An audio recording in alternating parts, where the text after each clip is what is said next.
merci de votre présence. On va commencer, bon, on a le quart d'heure aveyronnais, mais c'est bon, tout va bien, on est dans les temps quand même. Tout d'abord, donc cette soirée elle est organisée par les jeunes agriculteurs de l'Aveyron en partenariat avec le groupe Camboulazé, et on tient à remercier le conseil départemental pour être ici à la salle des archives. Nous continuons notre cycle de conférences qui est cher à JA, comme vous le savez.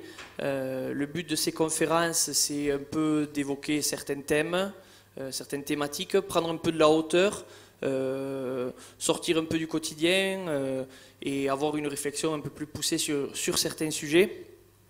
J'ai en tête notamment les deux dernières conférences qu'on a menées. Donc, il y a un an, on avait Sébastien Abyss qui nous parlait de souveraineté alimentaire en Europe et dans le monde, qui fait malheureusement écho à l'actualité.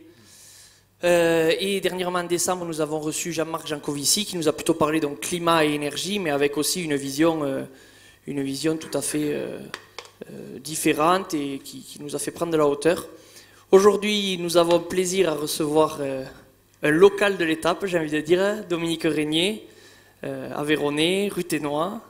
Bienvenue chez vous, Monsieur Régnier. Et on vous accueille, donc vous êtes directeur général de la Fondation pour l'innovation en politique et vous êtes professeur à Sciences Po. On vous voit aussi assez fréquemment dans des émissions comme C'est dans l'air ou sur les radios, etc. pour donner votre vision sur pas mal d'aspects politiques. Et donc nous, la question que s'est posée avec JA, c'est dans un mois, ça fait bizarre parce que c'est demain quoi, dans un mois on vote pour les élections présidentielles, alors qu'on n'a pas forcément l'impression d'être dans un temps de campagne enfin, ou d'élection. Et donc la question qu'on s'est posée, c'est une campagne présidentielle qui manque de campagne, parce qu'en fait on n'entend pas beaucoup parler de nous. Alors quand je dis campagne, on parle de l'agriculture, du monde agricole, mais on a carrément globalisé même au monde rural en général. Quelle est la place du monde rural dans une campagne électorale? Quel est son poids? Quelles sont les propositions aussi des différents candidats? Qu'est-ce qui va se passer pour nous? Alors malheureusement, on le sait tous, la situation en Ukraine va aussi changer pas mal de choses. Donc on espère que M. Régnier pourra nous donner aussi un petit peu sa vision des choses par rapport à ça. Donc voilà, donc encore merci à tous et je lui laisse la parole.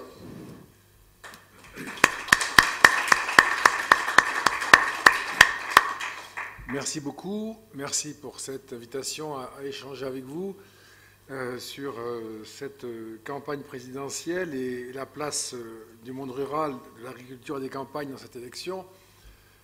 Et dans ce contexte historique tragique qui est le nôtre aujourd'hui et pour quelque temps peut-être. Alors ce que je vous propose de faire, c'était prévu, mais je vous le dis, je voudrais tenir un propos liminaire pour partager avec vous quelques idées, quelques remarques, et puis ensuite échanger avec vous, parce que c'est quand même important.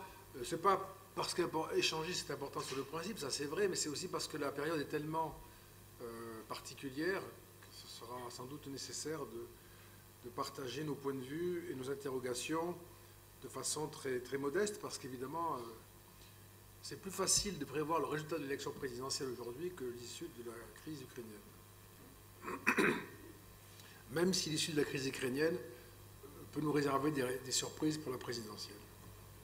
Parce que tout ça est quand même voilà, très curieux comme contexte. Donc je voudrais essayer d'en parler un peu avec vous. Alors, moi j'ai préparé quelque chose, c'est toujours nécessaire de préparer un propos et ne pas improviser. J'ai préparé un propos et puis quelques documents pour appuyer le propos. C'est très bien, la salle est parfaite, vraiment. Donc ça, bon là, je laisserai tout ça si vous le souhaitez. Je partagerai les slides.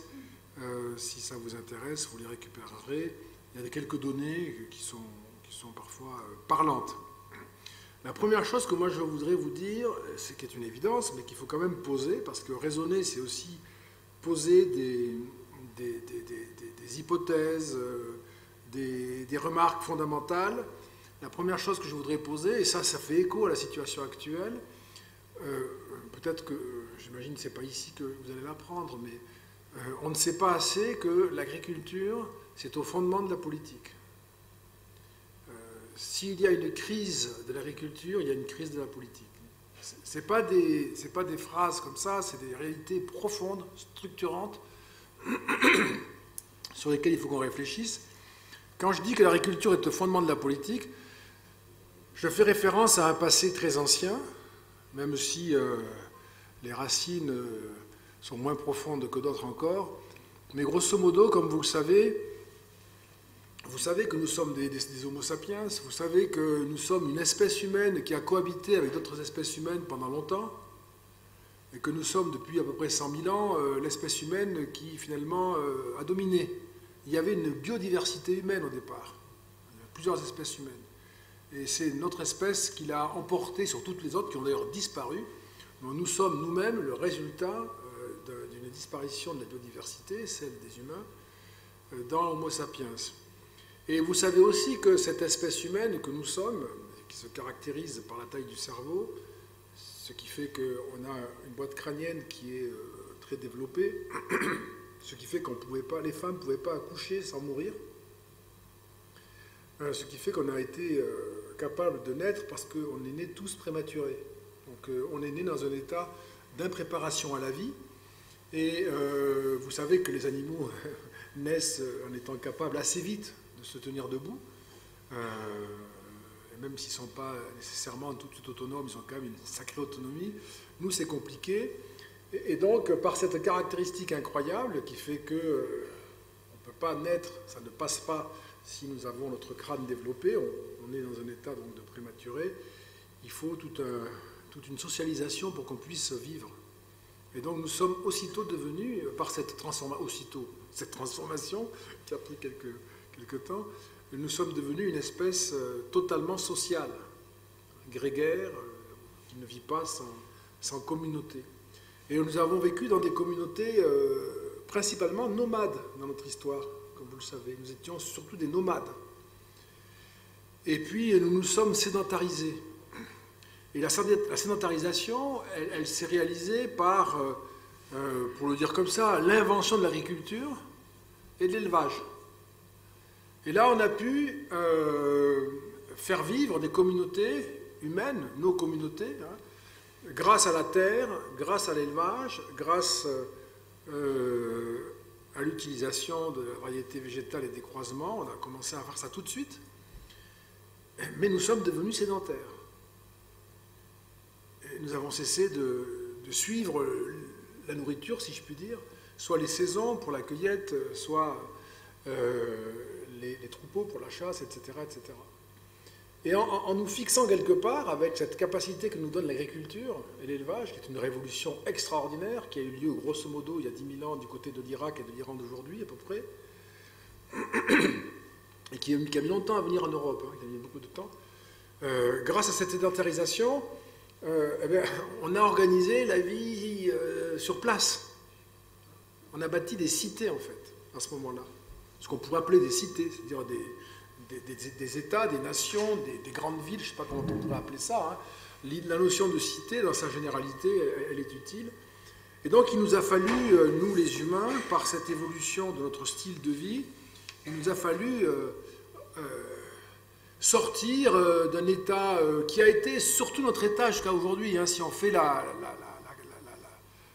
comptabilité dans le temps, on a surtout été nomade encore une fois, on est depuis peu de temps sédentaire. Eh bien, nous avons dû penser à l'organisation de notre vie dans le cadre de la sédentarisation.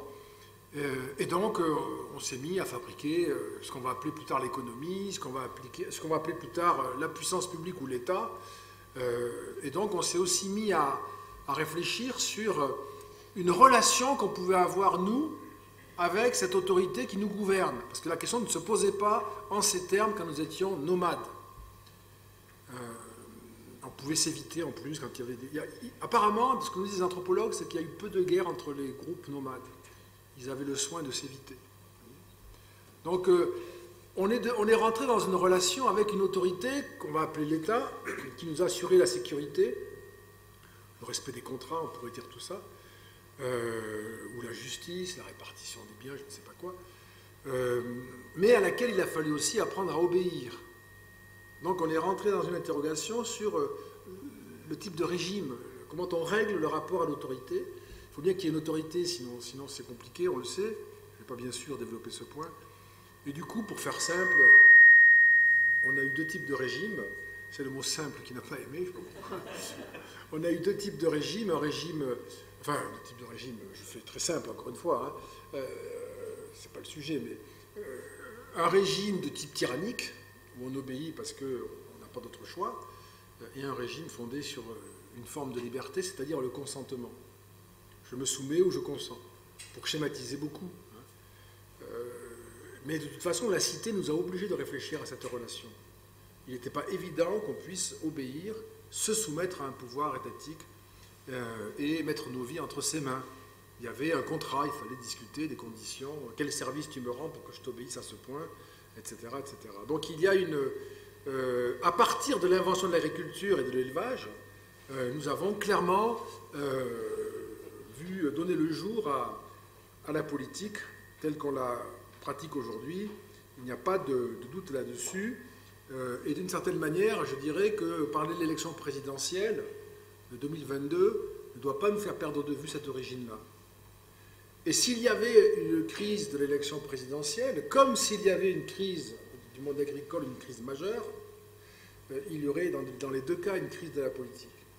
Et dans les deux cas, c'est une situation extrêmement préoccupante à penser, hein, et qui ouvre sur des possibles très nombreux, que ce soit des possibles heureux ou des possibles malheureux. Alors, comme j'ai fait un tout petit peu d'histoire, j'ai fait un tout petit peu de philosophie, il y a une très belle pensée d'Aristote dans les politiques, 5 siècles avant Jésus-Christ, donc il y a 2500 ans, un peu plus, qui est une pensée très puissante. L'une des formes de la liberté est de commander et d'obéir tour à tour, c'est-à-dire que la liberté pour Aristote, ça n'est pas de jamais obéir, ça n'est pas la liberté de ceux qui commandent toujours et qui n'ont jamais à obéir. Le tyran, par exemple, commande toujours, n'obéit jamais. L'esclave obéit toujours, ne commande jamais. C'est le temps de l'esclavage, 5 siècles avant Jésus-Christ. Là, ce que nous dit Aristote, c'est que l'idée géniale, c'est l'alternance, en fait, la rotation. Celui qui commande a obéi avant et va obéir après. Et donc, lorsqu'il commande, il a cette expérience de l'obéissance et de la tyrannie, et il sait très bien, quand il commande, que bientôt il va obéir à son tour. Donc, ça le détermine beaucoup dans sa façon de commander. Et c'est une idée très puissante qui est rentrée dans l'histoire et qui va cheminer peu à peu, cette idée au fond de liberté, hein, et qui va cheminer peu à peu. La liberté qui doit s'accommoder de certaines contraintes, parce qu'il faut bien que ça produise de l'ordre, hein, puisque les cités sont ordonnées nécessairement, puisqu'on est sédentarisé.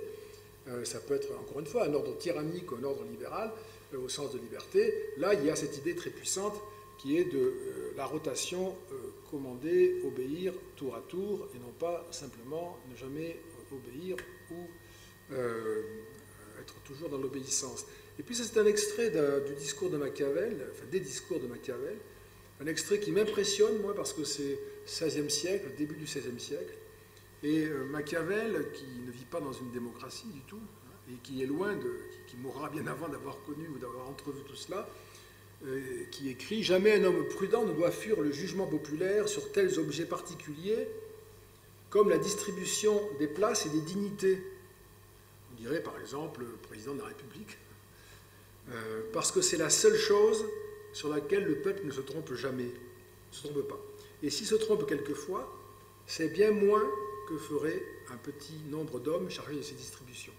En gros, ce que dit Machiavel dans les discours, c'est qu'on aurait tort de ne pas confier au peuple, c'est une pensée incroyable hein, au XVIe siècle, on aurait tort de ne pas confier au peuple le choix de la distribution.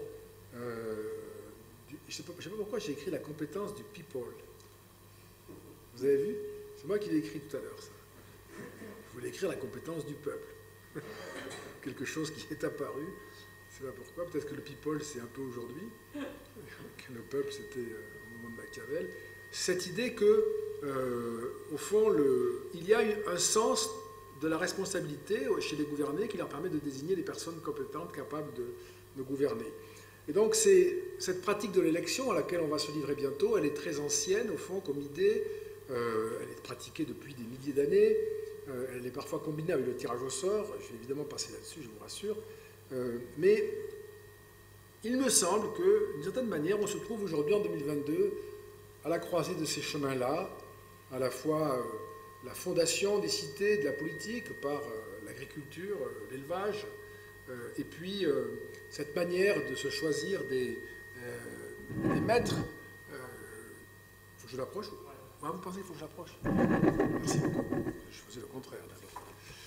Cette façon de se choisir des maîtres, qui est une façon aussi d'ordonner à des personnes de nous commander, et donc de les placer sous notre obéissance quand on leur confie la charge de produire ensuite des commandements.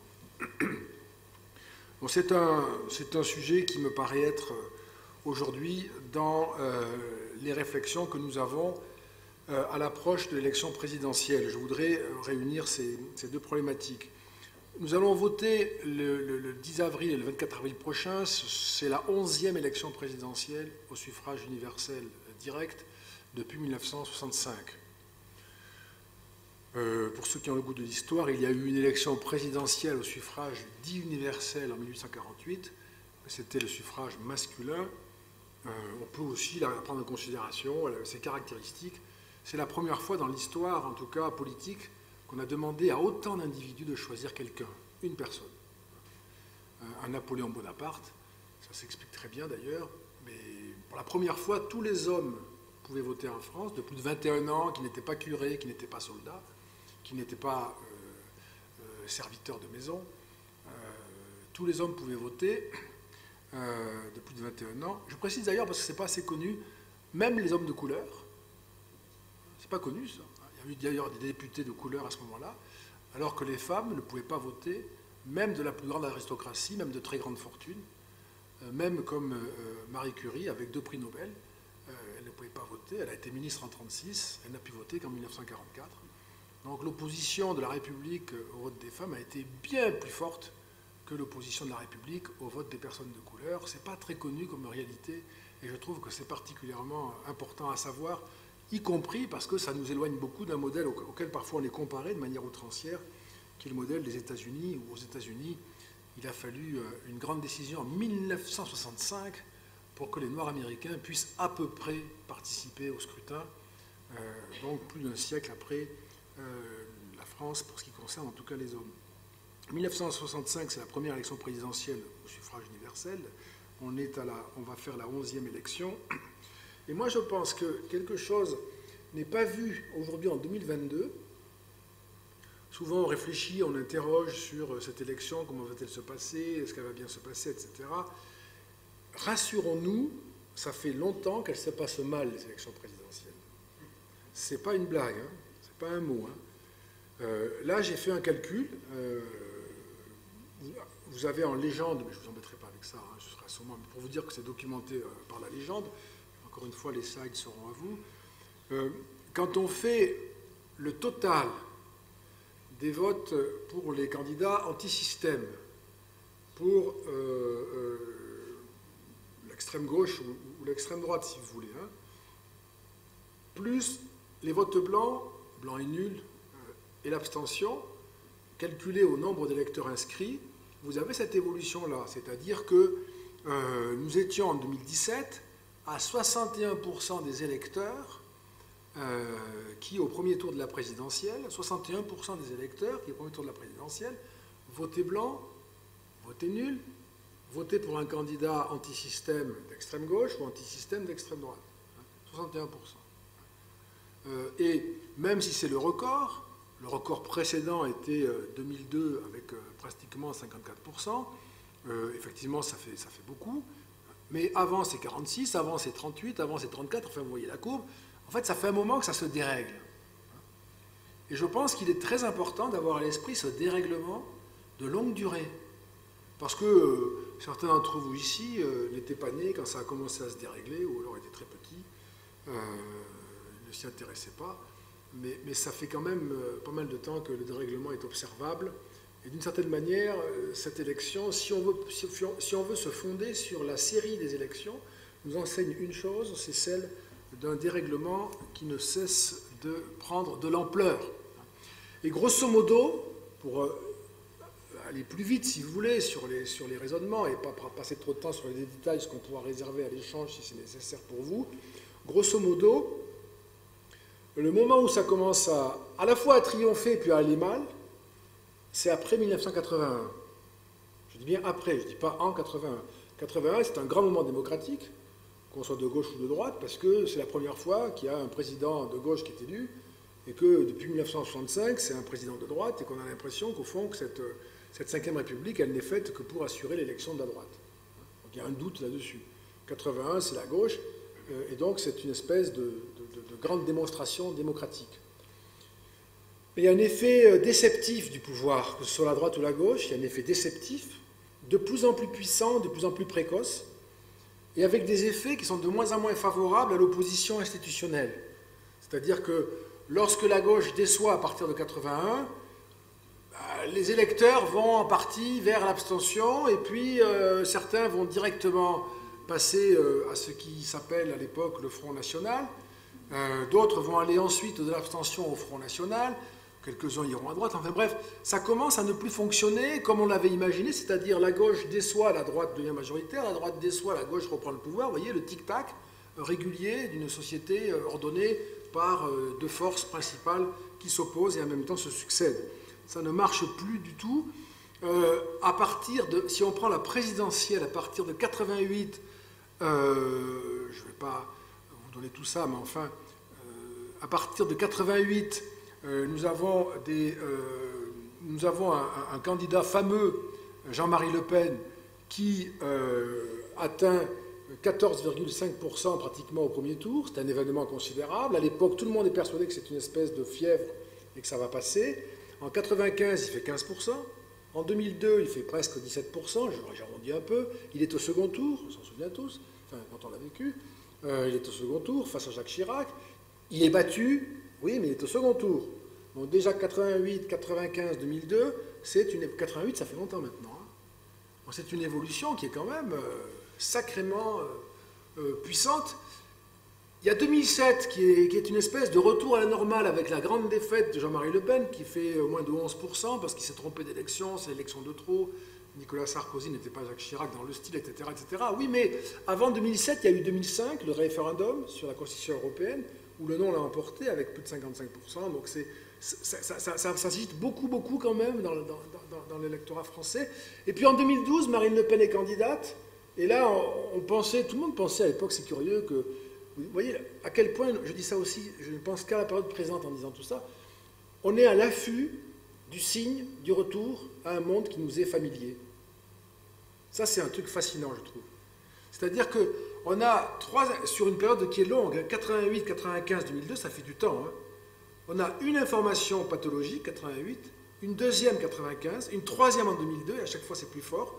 En 2007, c'est une information différente, puisque Le Pen fait moins de 11%, et là on se dit, ah ben ça redevient normal. Mais pourquoi ça redeviendrait normal avec une occurrence, quand il y a eu 3 manifestations de pathologie?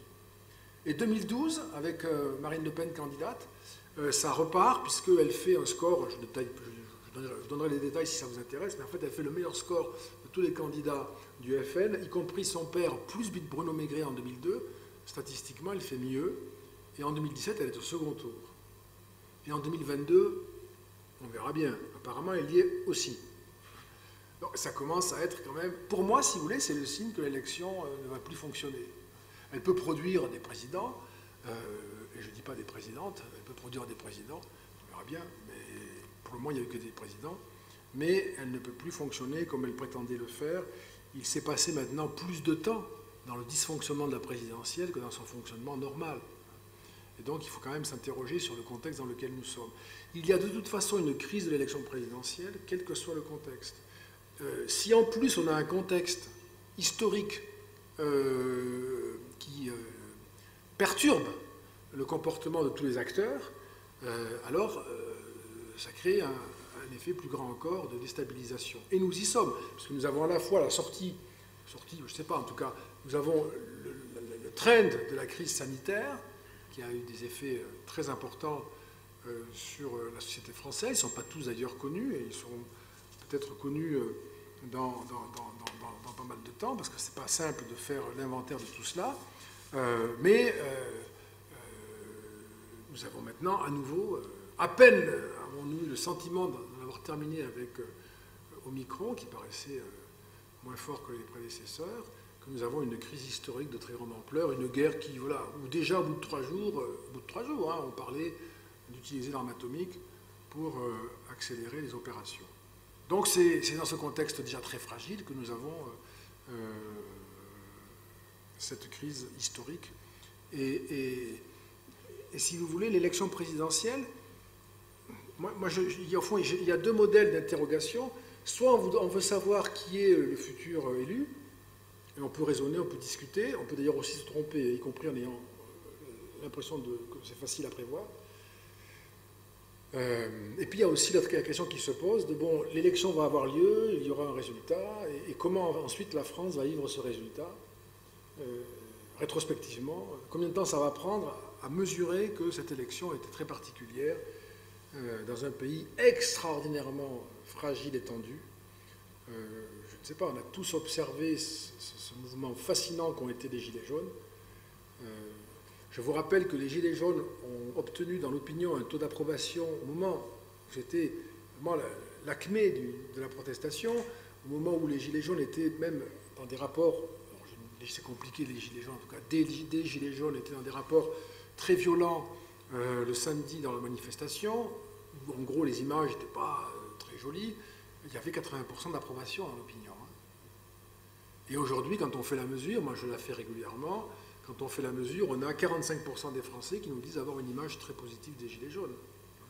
Donc c'est une société extrêmement tendue. Avant les Gilets jaunes, on a eu 2017 le premier tour de la présidentielle où tout a été dynamité, vous vous en souvenez. Sans vouloir, c'est là que c'était un peu délicat parce qu'on était à un mois des élections et je ne veux être maladroit avec personne, hein, chacun réfléchit à son vote, etc. Mais je suis obligé de faire des catégories pour se mesurer des choses.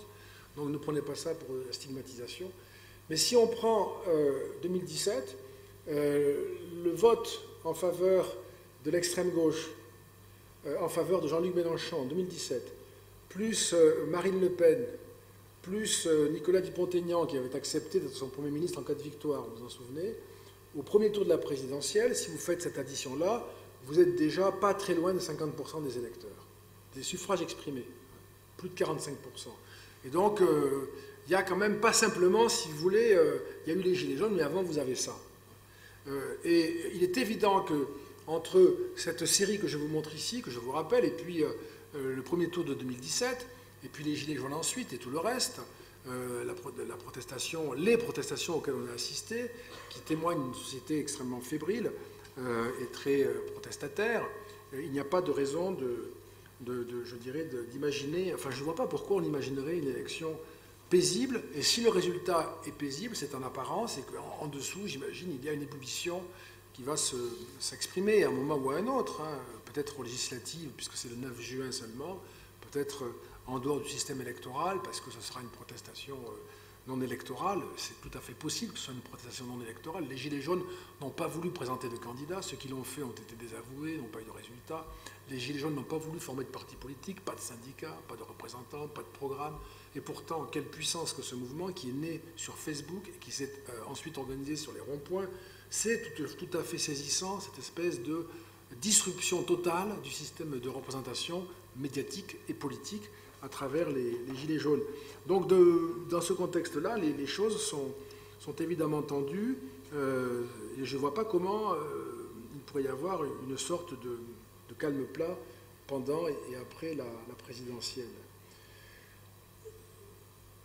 Sur cette longue période là que je montre ici avec cette courbe, il y a un point sur lequel je voudrais insister, je le dirai à l'économie très vite, et peut-être ça sera clair pour vous, mais à mon avis c'est un point central qui n'est pas suffisamment étudié, et c'est un peu normal, puisque ceux qui devraient l'étudier forment le point, si je puis dire. Il y a une évolution de notre société, historiquement, culturellement, ce que moi je qualifie de métropolisation, c'est-à-dire que les individus qui, par profession, prennent la parole dans les médias, comme experts, comme journalistes, dans le monde politique, ceux qui parlent pour la société en quelque sorte, qui en parlent, donc d'une certaine manière prétendent la représenter, sont très largement, presque toujours, quasiment, issus des métropoles, qui sont en France les villes de plus de 100 000 habitants. Il y en a 42, et quand on fait le total des métropoles, ça représente 12% des électeurs inscrits. Donc même si on considère les métropoles comme un univers homogène, ce qui n'est pas le cas, ça fait 12% des inscrits, c'est-à-dire 88% des électeurs vivent dans des villes moyennes, des petites villes ou dans la France rurale. Et donc nous avons un problème important en France et qui est nouveau, parce que la France n'est pas un pays de grandes villes, c'est nouveau, c'est un pays, et ça a été accéléré par l'évolution du monde médiatique, c'est un pays qui découvre son image à travers la culture métropolitaine et qui a du mal à se reconnaître dans cette image. Et la culture métropolitaine, quand elle a commencé à voir le jour, dans les années 70, elle était quand même le fait de personnes qui avaient eux-mêmes des origines non métropolitaines et qui connaissaient un monde, notamment le monde rural, le monde agricole, qui le connaissaient par la famille, par la proximité géographique, etc., de leur naissance, de leur enfance. Aujourd'hui, ce lien est perdu, c'est des générations qui viennent après, qui ne connaissent pas ce monde-là, mais qui continuent à représenter, à parler pour la généralité d'un monde qu'ils ne connaissent plus du tout. Et donc on a une évolution forte, un hiatus, si vous voulez, entre la métropolisation de la culture, de la communication et de la représentation, la métropolisation tendancielle, et c'est pour ça que personne n'a bien vu les Gilets jaunes, alors que ce n'était pas très compliqué de prévoir que la hausse de la taxe carbone et le 80 km/h allaient provoquer une protestation importante.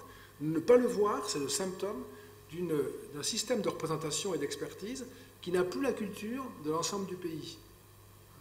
C'est un phénomène qui produit de grandes difficultés, parce qu'évidemment, on ne peut pas comprendre ce qui nous arrive, on n'a pas les capteurs, on a même beaucoup de comportements, de commentaires, je dirais, de stigmatisation, de désapprobation, normatifs, vous voyez, sur c'est pas bien, etc., le comportement est inacceptable, ou je ne sais pas quoi.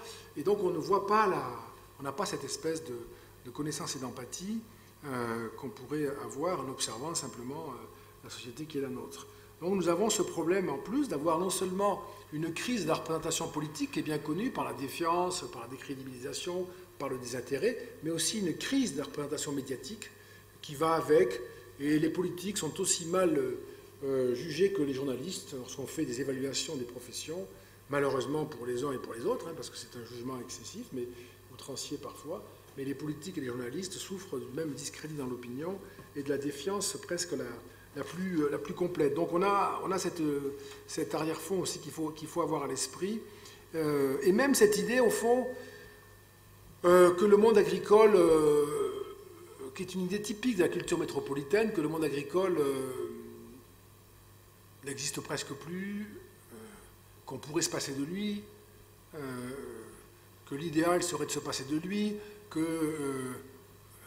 comme disait Gilles Renard, ce qui serait bien, c'est que les villes soient à la campagne, ou que l'on fasse de l'agriculture au cœur des villes, sur les toits, etc. Enfin, ce sont des idées qui sont saisissantes. Je ne dis pas que c'est une mauvaise idée, je ne suis pas compétent, mais on sait bien de toute façon que ce n'est pas ça qui fait qu'on peut répondre aux besoins qui par ailleurs sont non seulement très importants, mais c'est des besoins qui en quantité ont augmenté, en qualité sont très exigeants, en prix exigeants aussi, en délai sont très exigeants. Enfin, vous voyez, c'est toutes les contraintes fortes qui montent, et on voit une déréalisation du rapport à la production, qui est aussi une tendance forte de notre monde. Et de manière générale, d'ailleurs, ce n'est pas que le monde agricole.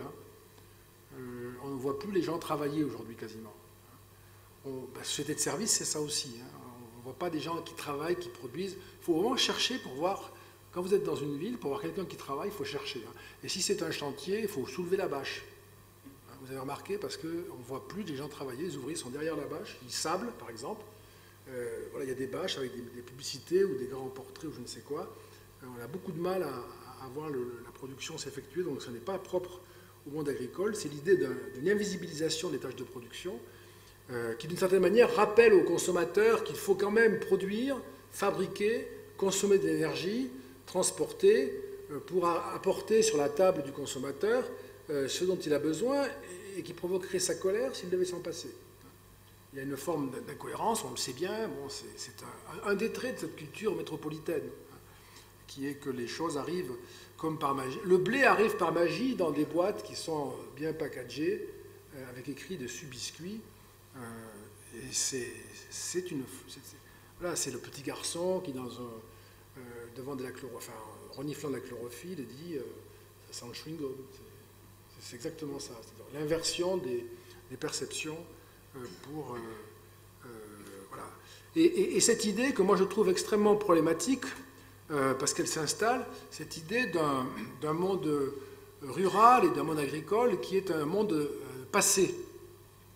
Bon, c'est absurde, puisqu'on ne peut pas se passer de ce monde-là, c'est très impressionnant, mais il y a cette idée que c'est un monde passé qui compte plus, ou presque plus, et au fond, si nous regardons ce que nous disent les données, là je vous présente un tableau de l'INSEE, en regardant de manière assez stricte les communes rurales, communes peu denses, communes très peu denses, eh bien, représentent à peu près un tiers de la population, ce qui est déjà très significatif, et non pas marginal, un tiers de la population. Mais je vous rappelle que la population, de toute façon, elle n'est pas métropolitaine. Donc un tiers de la population, c'est des communes rurales, et puis il y a les petites villes, et il y a les villes moyennes, mais ça n'est pas une population métropolitaine. Donc gardez ça présent à l'esprit, parce qu'il y a une sous-estimation, je dirais, médiatique et politique de l'importance du monde agricole et du monde rural, et je trouve que c'est une grande défaite d'avoir laissé s'installer cette image faussée d'une France qui reste principalement une France des petites villes et de la ruralité, si on veut le dire comme cela, et où l'agriculture, évidemment, et ce qu'il y a autour de l'agriculture, joue un rôle tout à fait considérable. Si on regarde au plan électoral, alors la fondation dont j'ai la charge, la Fondation pour l'innovation politique, c'est un site, fondapol.org, vous trouverez, c'est gratuit, tout est téléchargeable, sans condition aucune, et en plus, pour être dans l'esprit de la Fondation, nous n'avons pas installé de système de traçage des visiteurs, et donc on peut prendre et partager les travaux qui s'y trouvent. On avait fait écrire par Eddy Fougier et par Jérôme Fourquet une note sur les agriculteurs et le vote FN, donc sur le comportement électoral des agriculteurs, et on trouve dans cette note, qui fait une trentaine de pages, beaucoup d'informations sur le vote du monde agricole au sens large, et en particulier des agriculteurs. D'une certaine manière, si on veut regarder au sens strict le monde agricole en tant qu'agriculteur, ça représente 2% de la population française. Mais si on ajoute les retraités, les salariés agricoles, les conjoints d'agriculteurs, on passe à 3 millions de personnes, soit 8% du corps électoral. Si on élargit encore avec l'agroalimentaire, les professions associées, on arrive à plus de 20% du corps électoral. Et si on ajoute un élément qui, à mes yeux, est très important et plus difficile à calculer, mais qui est significatif, la participation électorale, le fait d'aller voter, eh bien, plus la taille de la commune est petite, plus les électeurs vont voter, ça on le sait, c'est très impressionnant. Là où on vote le moins, c'est dans les métropoles, et les plus grandes sont celles où on vote encore moins, etc. etc. C'est vraiment une relation directe, très étudiée, très connue. Mais ça signifie que le poids réel, électoralement parlant, du monde agricole est très supérieur à 20%, peut-être que c'est 30%. En fait, c'est considérable, en réalité. Simplement, il y a un déficit de conscience de cette puissance-là. Alors, je ne dis pas que c'est facile de faire une fédération de ces 20%, parce qu'il y a des agricultures, il y a des agriculteurs, hein, et que personne ne ressemble exactement à l'autre, etc., dans tous les mondes. Enfin, c'est pareil pour les ouvriers, hein. De toute façon, c'est pareil pour beaucoup d'univers, hein. Les catégories sociales sont toujours composées de diversité, et il n'y a pas de raison de ne pas considérer cette réalité qui est que on a quand même laissé s'installer cette idée que le monde agricole ne comptait presque plus, et on en resterait bien aux 2% d'agriculteurs de la population française, pour dire qu'au fond, c'est fini, ça n'est même pas la peine de s'y intéresser, même quand on veut aller gratter les électeurs qui sont sur les marges. Si on est plutôt à 20%, ça c'est sûr, et peut-être même à 30% en termes de participation, c'est un enjeu majeur en fait. Et donc il faut reconstruire cette idée fondée dans la réalité, que l'électorat agricole au sens large et rural est un enjeu majeur, qui peut-être même peut faire gagner un candidat, et qui en tout cas, ça c'est sûr, peut faire perdre tous les candidats. Ça c'est sûr. Voilà, donc ça c'est un point clé. J'ajouterai à ça que par construction, le monde agricole, le monde rural étant géographiquement dispersé par construction, les grands partis, mais il n'y en a plus de grands partis, donc c'est vrai que c'est les petits grands partis, ou les anciens grands partis, ou les grands partis rikiki, je ne sais pas comment on peut les appeler, mais les grands partis qui ont des élus locaux, parce que malgré tout, le PS et les LR, pour aller vite, je ne prends pas le détail des appellations, le PS et les LR qui ont des grandes difficultés pour être au second tour de l'élection qui a été inventée par les gaullistes, là, ça va peut-être être la deuxième fois qu'ils ne seront pas au second tour, c'est quand même frappant, ces deux grands partis ont malgré tout une espèce d'hégémonie sur les élus locaux. Et ça veut dire qu'ils sont dans la dispersion géographique, ça veut dire qu'il y a ce maillage aussi. Et donc cette influence, elle est, théoriquement en tout cas, elle est également à droite comme à gauche, encore très, très parlante du côté du monde agricole et de la ruralité. Et il n'est pas certain que ce soit plus facile de faire bloc électoral avec des électeurs métropolitains qui participent peu et qui ont le sentiment de ne pas avoir d'intérêt commun qu'avec les électeurs et les acteurs du monde agricole et du monde rural. En tout cas, pour moi, c'est une conviction. Ça, je pense que c'est tout un chantier. Quand on regarde l'évolution du vote des agriculteurs, voyez le vote FN, si on le considère, c'est dans l'étude que je viens de citer, vous retrouverez ça si vous allez la télécharger ou la consulter. Voyez en bleu, vote FN des agriculteurs, et en orange, marron, rouge, je ne sais pas la couleur que vous voyez, la moyenne nationale du Front National. Vous voyez que jusqu'en 1995, les agriculteurs votent moins FN que le reste de l'électorat, qu'en 2002, ça s'inverse, et à part 2007 où c'était équivalent, en 2012, ça s'inverse à nouveau. Donc il y a une tendance qui s'observe à la droitisation de l'électorat agricole, déjà tendanciellement à droite, par une longue tradition sur laquelle je passe, mais qui fait que grosso modo quand même, le monde agricole a plutôt voté à droite depuis longtemps. Ça s'explique bien, ça s'explique par la propriété, quand elle est là, ça s'explique par le statut professionnel, l'indépendance, ça s'explique par une culture catholique également, qui joue un rôle très important, sous des formes différentes et avec une densité différente, un héritage. Ça s'explique par l'importance du syndicalisme agricole, qui a structuré aussi les électorats.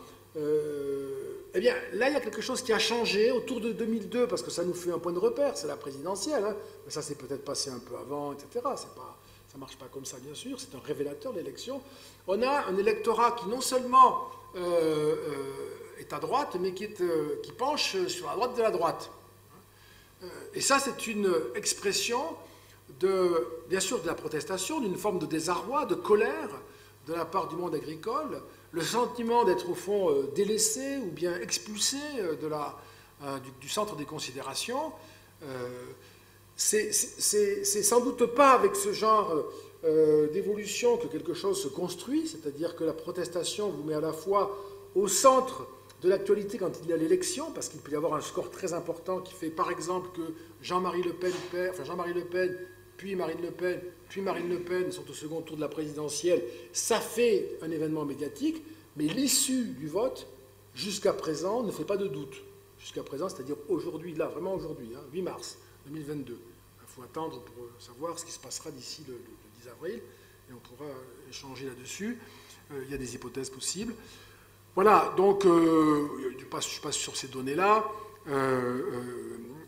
on fait la relation avec, ça c'est très important aussi, le vote Front National des agriculteurs et des catholiques pratiquants pour les tours d'élection présidentielle. Vous voyez que les catholiques pratiquants, qui sont de moins en moins nombreux, ont tendance, ça on le sait depuis toujours, hein, ont tendance à moins voter pour les partis extrémistes que la moyenne, mais c'est un des effets du déclin de la culture religieuse que de voir pousser le vote Front National, y compris en milieu rural. C'est un des effets. Il y avait un amortisseur, un ralentisseur qui est moins efficace aujourd'hui, moins présent aujourd'hui. Vous avez encore, vous voyez, ça c'est pour situer le vote des agriculteurs, vous voyez, agriculteurs ensemble des Français, regardez l'élection de 2012, premier tour bien sûr, Nicolas Sarkozy fait 27% et 44% chez les agriculteurs. Vous voyez la différence, hein. Marine Le Pen, voilà, vous avez un résultat à peu près comparable, voilà, et François Hollande, 13,5% chez les agriculteurs et presque 30% chez l'ensemble des Français. Donc, ça nous indique quand même des choses sur le vote agricole. Et puis, ce tableau que je ne peux pas lire ni vous laisser trop longtemps parce que vous allez finir par trouver ça assommant, mais malgré tout, c'est intéressant. Et je vous le résume d'une idée simple, enfin de deux idées simples. Apparemment, le vote Front National progresse, ou RN, progresse en milieu rural, géographiquement. Quand on regarde de près, le vote FNRN en milieu rural progresse d'autant plus qu'il y a moins d'agriculteurs. Vous voyez? Ça, c'est très intéressant comme élément.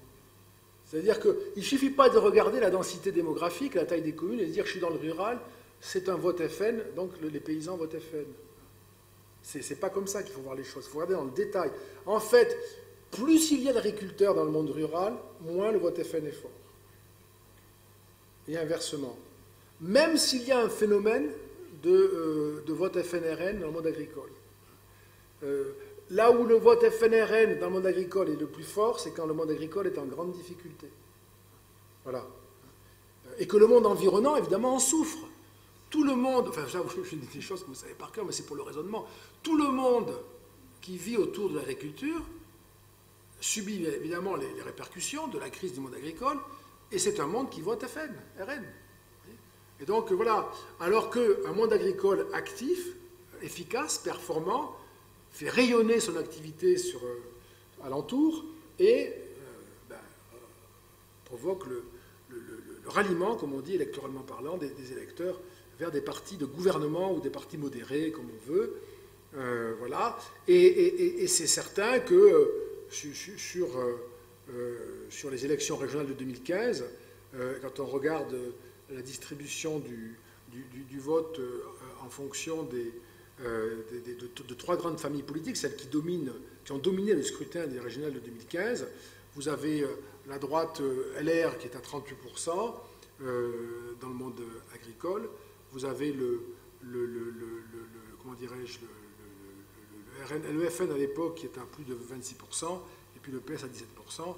Voilà, donc c'est un électorat quand même très à droite qu'il faut avoir à l'esprit si on veut s'intéresser à la fois à la présidentielle et puis au lien avec le monde agricole. Je passe là-dessus. Ça, c'est le premier tour de l'élection de 2017, le vote des agriculteurs au premier tour 2017. Voilà, vous voyez bien, voilà, Fillon fait 41%, Marine Le Pen fait 20%. Enfin, vous avez cette liste-là qui est très différente, Macron 14,5%, très différente. Donc, il y a un vote rural et agricole qui est très différent du vote national et métropolitain, je dis bien national et métropolitain, pas simplement métropolitain, et c'est aussi une espèce d'étrangeté, peut-être aussi de signe problématique du monde agricole et rural que d'être en porte-à-faux en quelque sorte, avec des forces qui finalement l'emportent. Voilà.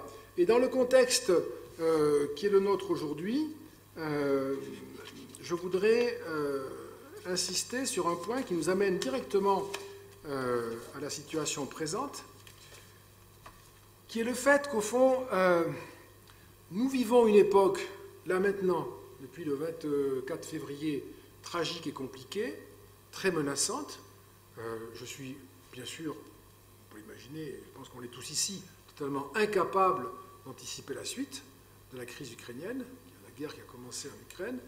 Mais ce que je peux dire quand même, en prenant un risque, mais qui me paraît raisonnable, c'est que possiblement, les effets sur le monde agricole vont être très puissants. Et que ces effets vont peut-être se faire sentir dès avant la présidentielle, peut-être pas, parce que c'est quand même dans un mois et qu'il va y avoir des efforts qui vont être faits pour que les effets soient amortis, mais d'ici le premier tour de législative, le 9 juin, je serais surpris qu'on n'en ressente pas les effets. Et les effets, c'est de manière générale et de manière empirique. De manière générale, c'est, vous y faisiez référence tout à l'heure, l'un de vos invités précédents vous a parlé de la souveraineté alimentaire. La souveraineté alimentaire, vous connaissez la notion, y a-t-il beaucoup d'autres souverainetés qu'alimentaires, voyez ? Est-ce que ce n'est pas la souveraineté des souverainetés? La souveraineté alimentaire. Si vous pouvez vous nourrir à condition qu'un voisin veuille bien vous vendre les biens, c'est vraiment, vous êtes en grande difficulté. Hein. Déjà, c'est compliqué si vous êtes obligé d'acheter le gaz à un tyran, parce que vous avez fermé vos centrales, qu'il n'y a pas de soleil dans le pays où vous êtes, et que vos panneaux solaires ne servent pas à grand-chose, et que vous avez mis des éoliennes, mais d'abord, 60% aujourd'hui des éoliennes en Allemagne font l'objet d'un recours devant la justice de la part des usagers, des voisins, etc. Donc le plan est en panne. Et en plus, quand il y a du vent, il y en a trop. Récemment, il y a eu une tempête, ça ne marchait pas du tout. Voilà, donc trop de vent, ça ne marche pas de vent, ça ne marche pas. C'est probablement une des solutions. Moi, j'entends ça. Bon, je ne suis pas un spécialiste du tout, mais j'ai bien compris le problème de l'intermittence et la faiblesse du rendement des éoliennes pour approvisionner un pays qui consomme énormément d'énergie. Par exemple, l'Allemagne, mais la France, c'est pareil. Admettons, en tout cas, ça ne va pas suffire. Il faut acheter du gaz aux Russes, mais si les Russes envahissent l'Ukraine, etc., vous connaissez l'histoire, qu'est-ce qu'on fait dans ce cas-là? C'est une situation dramatique. Il n'y a pas beaucoup de solutions. Si c'est pour l'alimentation, c'est pire encore. La conséquence, elle est que le pays, le nôtre, va entrer dans une réflexion collective à laquelle, moi je l'espère, le monde agricole va prendre une part active,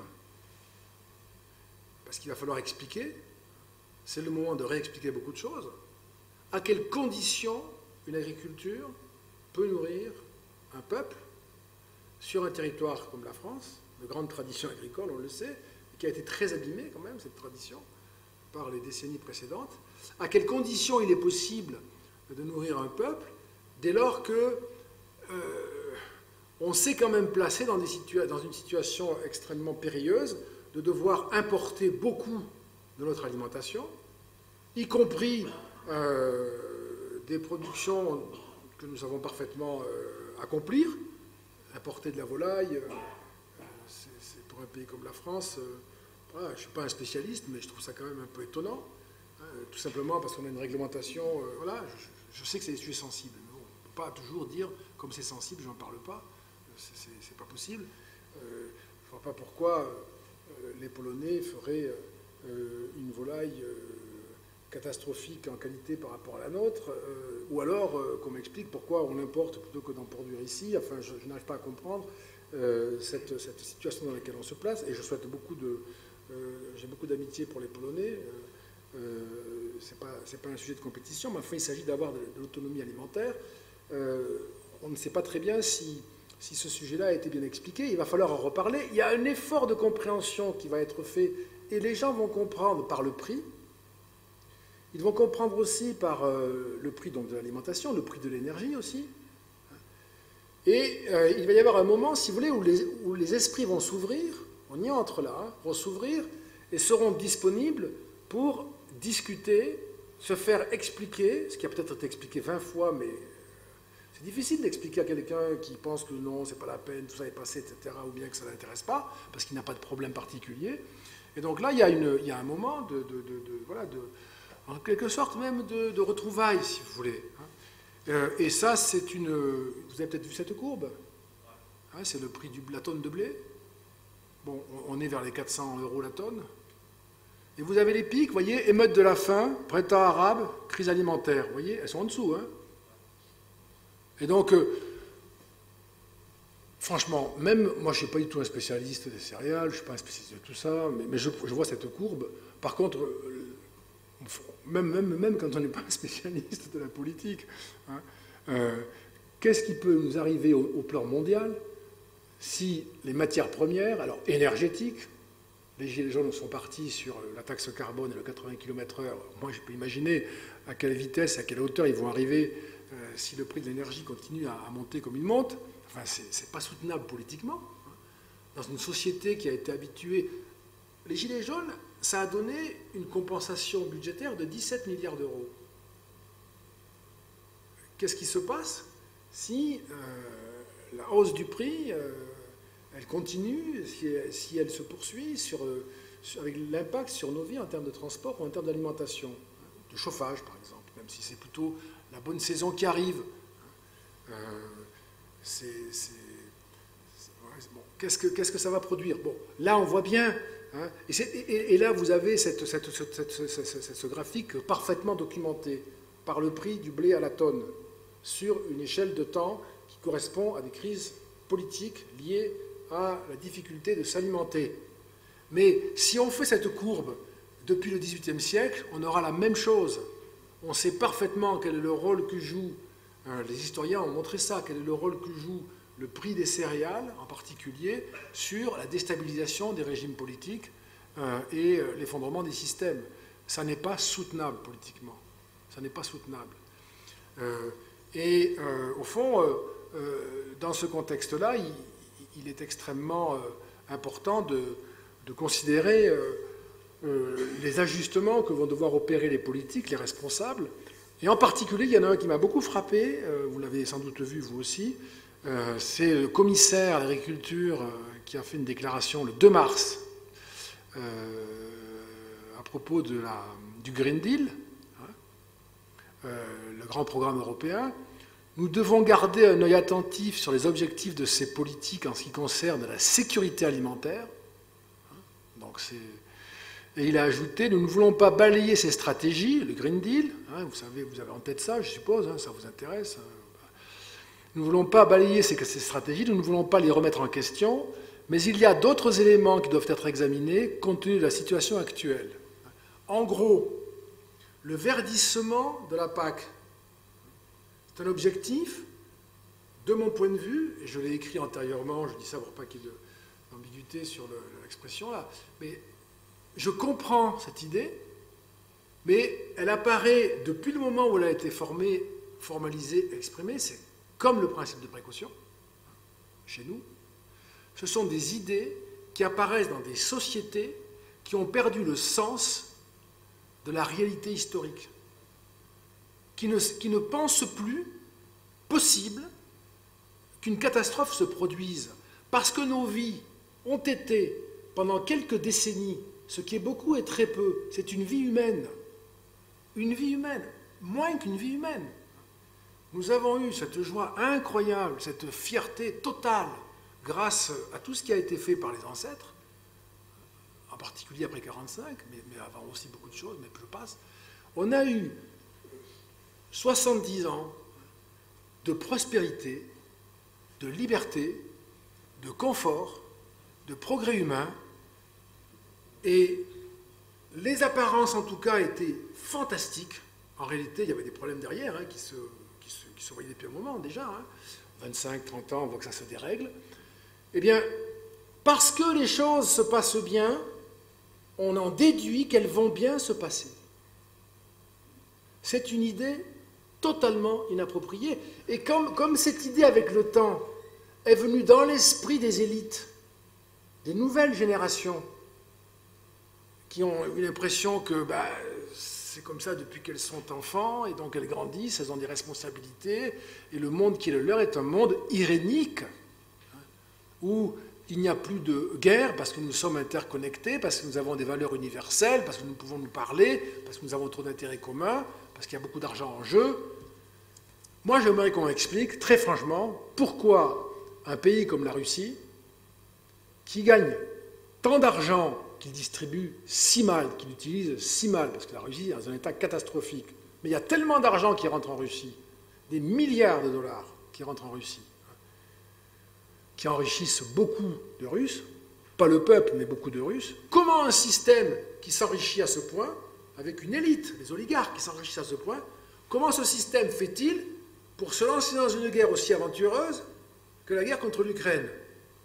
Ou, en tout cas aujourd'hui, en ayant conquis un peu de terrain où il n'y a pas beaucoup de richesses, à part celle qu'il y a à foison en Russie, eh bien, pour le moment, là encore aujourd'hui, Biden a annoncé le boycott de l'achat de tous les énergies fossiles à la Russie. L'Angleterre vient de suivre, juste avant d'arriver, j'ai vu ça, l'Angleterre va suivre.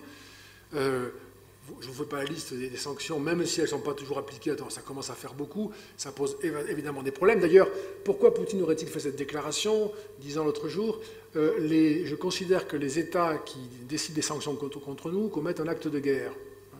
Si ce n'est pas douloureux, vous ne dites pas ça. Et si c'est douloureux, quelle est la rationalité? Moi, je ne peux pas l'expliquer, hein, je n'ai aucune idée. Mais par contre, ce que je sais, c'est que c'est bien ce que nous pensions. Il est possible que les acteurs aient des comportements qui ne correspondent pas à l'intérêt économique, à autre chose.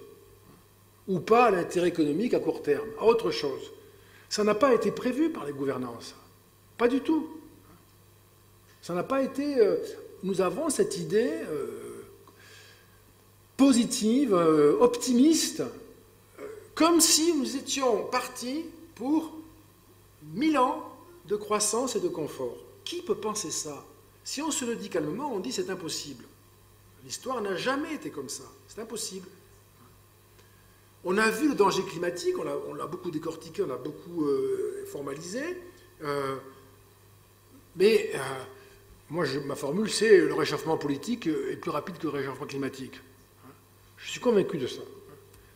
Et la lutte contre le réchauffement climatique qui est nécessaire, elle va précipiter le réchauffement politique. Exemple, les gilets jaunes, encore une fois, la taxe carbone, etc. C'est très compliqué maintenant, la situation est extrêmement contraignante. Et donc nous avons cette situation historique invraisemblable où nous allons nous retrouver devant une histoire qui, au fond, dit cette vérité, qui est que si nous n'avons pas la capacité de réaffirmer notre souveraineté alimentaire, notre souveraineté numérique. Vous vous souvenez quand nous avons découvert que nous n'avions aucune souveraineté sanitaire, il y a quelques mois. On a découvert ça. On a été sauvés pour travailler quand on pouvait télétravailler, par exemple. Hein. Ce n'était pas le cas de tout le monde. Hein. Mais quand on pouvait télétravailler, on a été sauvés par les outils américains. C'est frappant. Aucune souveraineté numérique. Bah, ça va faire beaucoup. Et donc, il va bien falloir rediriger, malgré tout, les nations, notamment les nôtres, vers des formes de souveraineté, de protection. Enfin, c'est le devoir d'un État à l'égard de son peuple. C'est ça, une cité. Et donc, il y a une reconfiguration profonde qui sera possible, j'imagine, et qui va amener, y compris au niveau européen, de très grands changements, peut-être même de la politique européenne. Si ça n'a pas lieu, de toute façon, si on nous dit c'est compliqué, parce que j'ai entendu aussi des déclarations en ce sens de certains qui disaient quand même faisons attention, il y a le verdissement qui est nécessaire. Cette courbe qui est là, elle est déjà à une hauteur qui n'est pas possible. Elle va toucher d'autres biens alimentaires et elle provoquera évidemment des émeutes, y compris dans nos pays.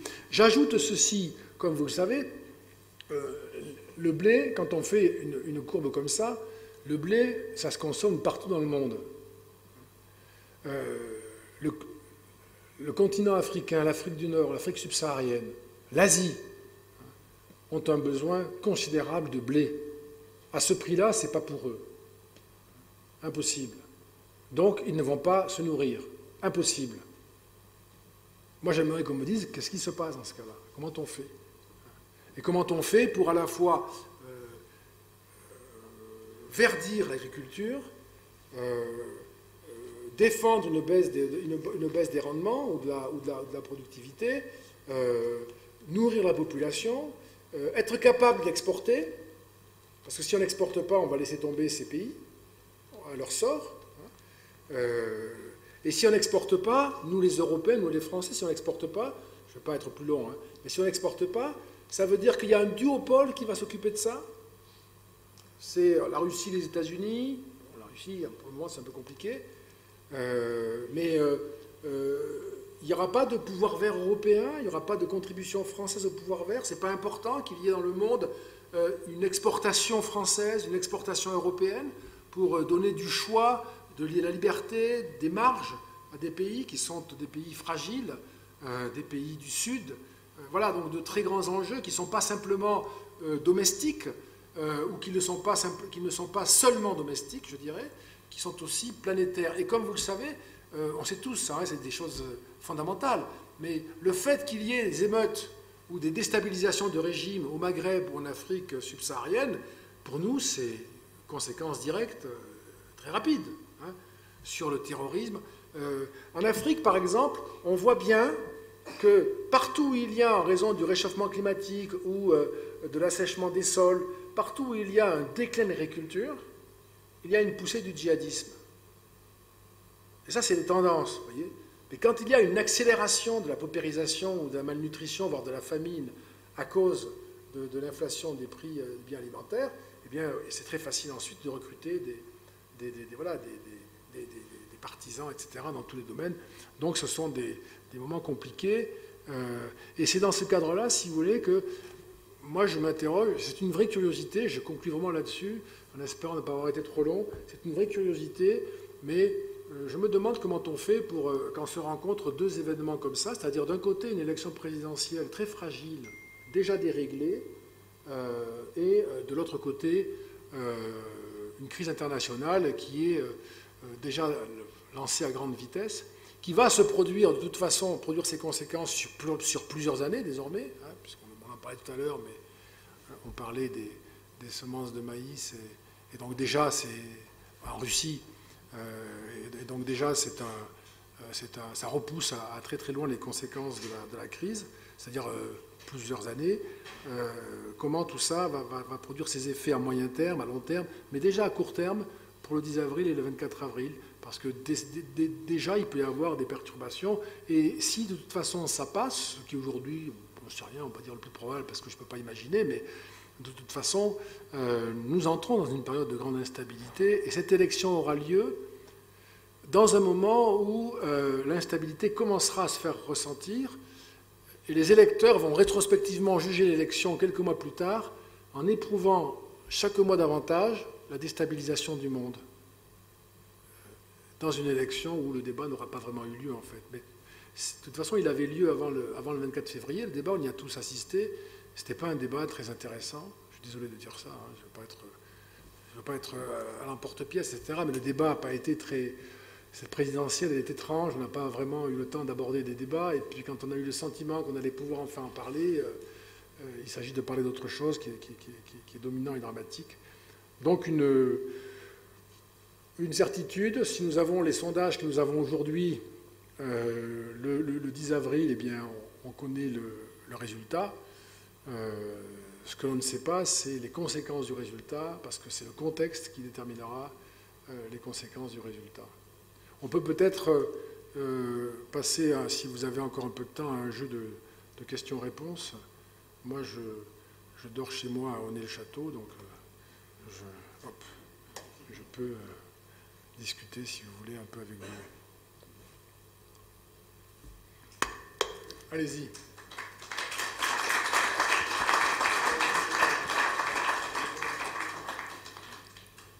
Merci beaucoup. Je vous laisse boire un coup quand même. Merci beaucoup pour cet éclairage, notamment l'analyse des chiffres par rapport aux intentions de vote, etc. C'est bien de pouvoir un petit peu approfondir certaines choses, pas voir tout de façon globale. On va passer à un temps de questions-réponses pour ce canon. Alors on a diffusé aussi la soirée en direct sur les réseaux, donc on risque peut-être d'avoir aussi quelques questions. Mais voilà, est-ce que dans la salle déjà, est-ce qu'il y a des questions? Ok, j'arrive.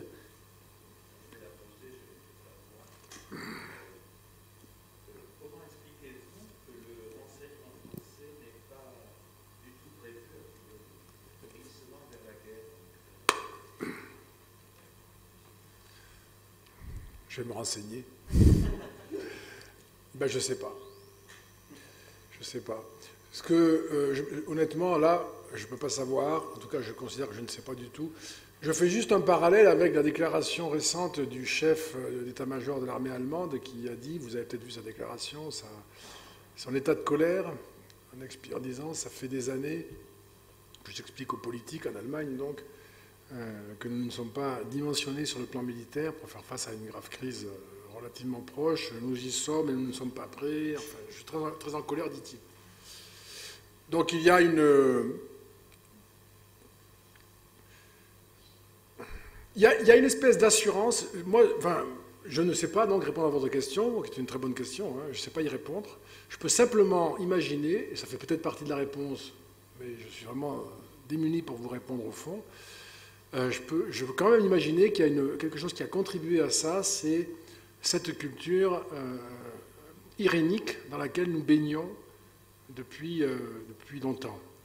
Il y a quelques années, il n'y a pas si longtemps que ça, une présidentielle, une candidate avait proposé, vous en souvenez peut-être, de mettre fin au défilé sur les Champs-Élysées le 14 juillet, parce que désormais on ne se fait plus la guerre, disait-elle. Et bon, c'est... Voilà. Peut-être que les États-Unis qui ne se sont pas trompés, eux.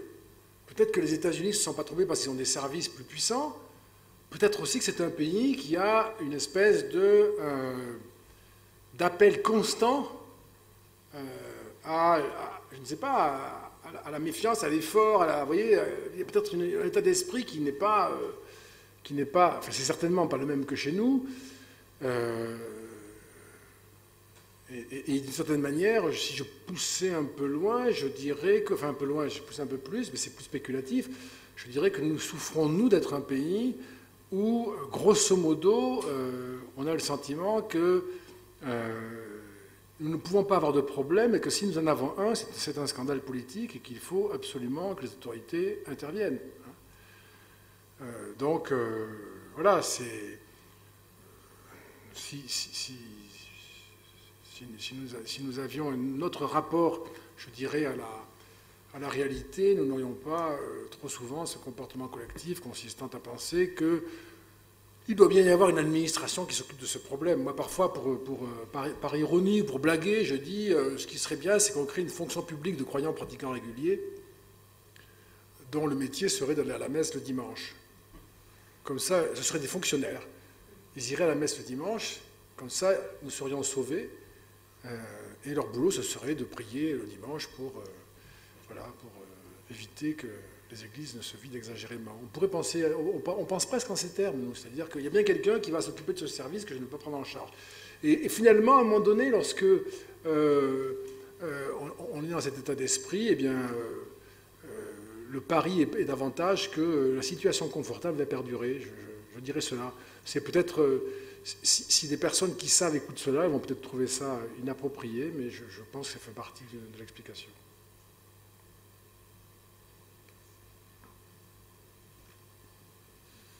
Est-ce qu'il y a d'autres questions? Oui. Vous avez dit tout à l'heure que l'élection présidentielle, c'est un système qui, depuis le début, ne fonctionne pas. Du coup, ce serait quoi le système qui fonctionne? Alors, je ne dirais pas depuis le début, hein, mais en fait, 1965, c'est une élection... Pour ceux qui aiment l'histoire, en 1965, c'est la première présidentielle.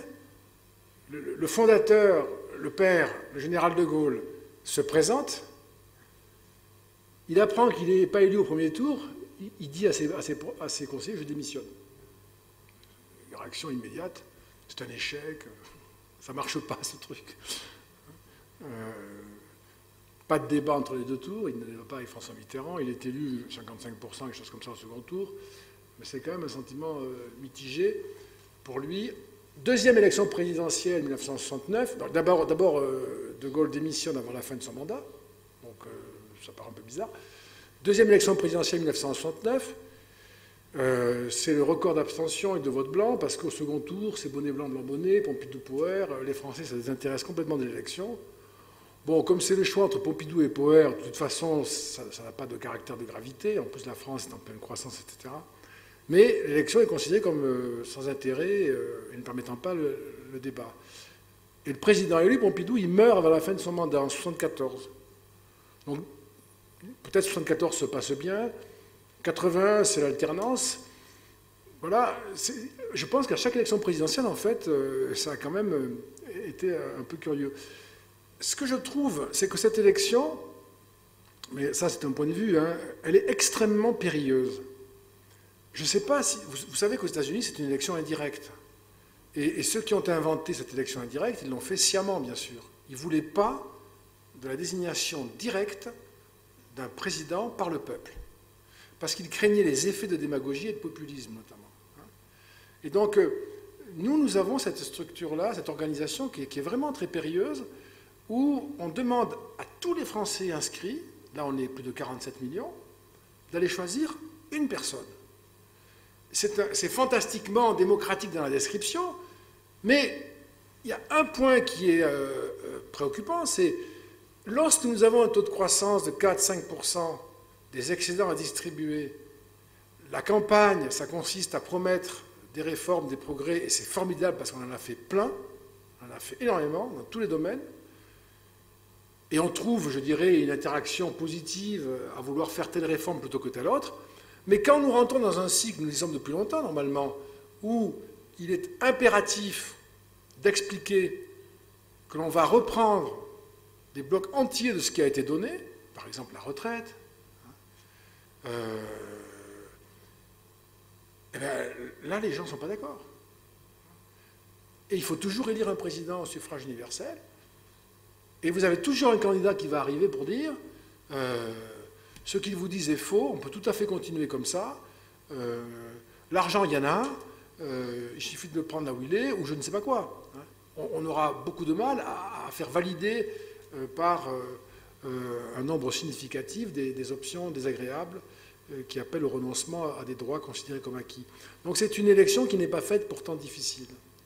Elle a permis de refonder la République au moment de la crise algérienne, mais je ne sais pas si elle est faite pour des temps difficiles, parce qu'elle nous expose à de grands dangers.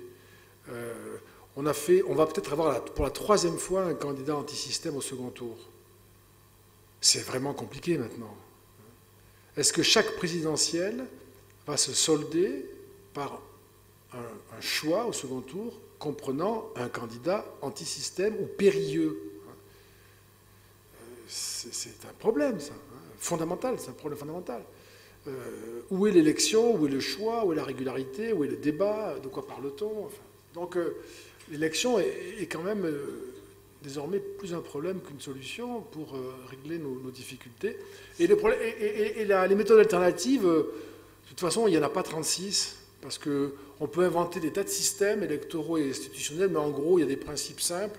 On peut élire un président avec des pouvoirs au suffrage universel, c'est ce que nous faisons, direct ou indirect aux États-Unis, ou bien on a un régime parlementaire, c'est ce qui se pratique presque partout dans le monde démocratique, en particulier en Europe.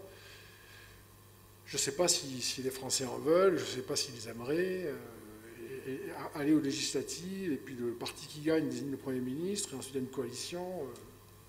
Peut-être ça fonctionnerait. Voilà, on n'en a pas tellement pris l'habitude depuis 1958, mais ce n'est pas pour ça qu'il ne faut pas imaginer que c'est possible. Mais en général, je termine ma réponse, c'est une question importante que vous posez là.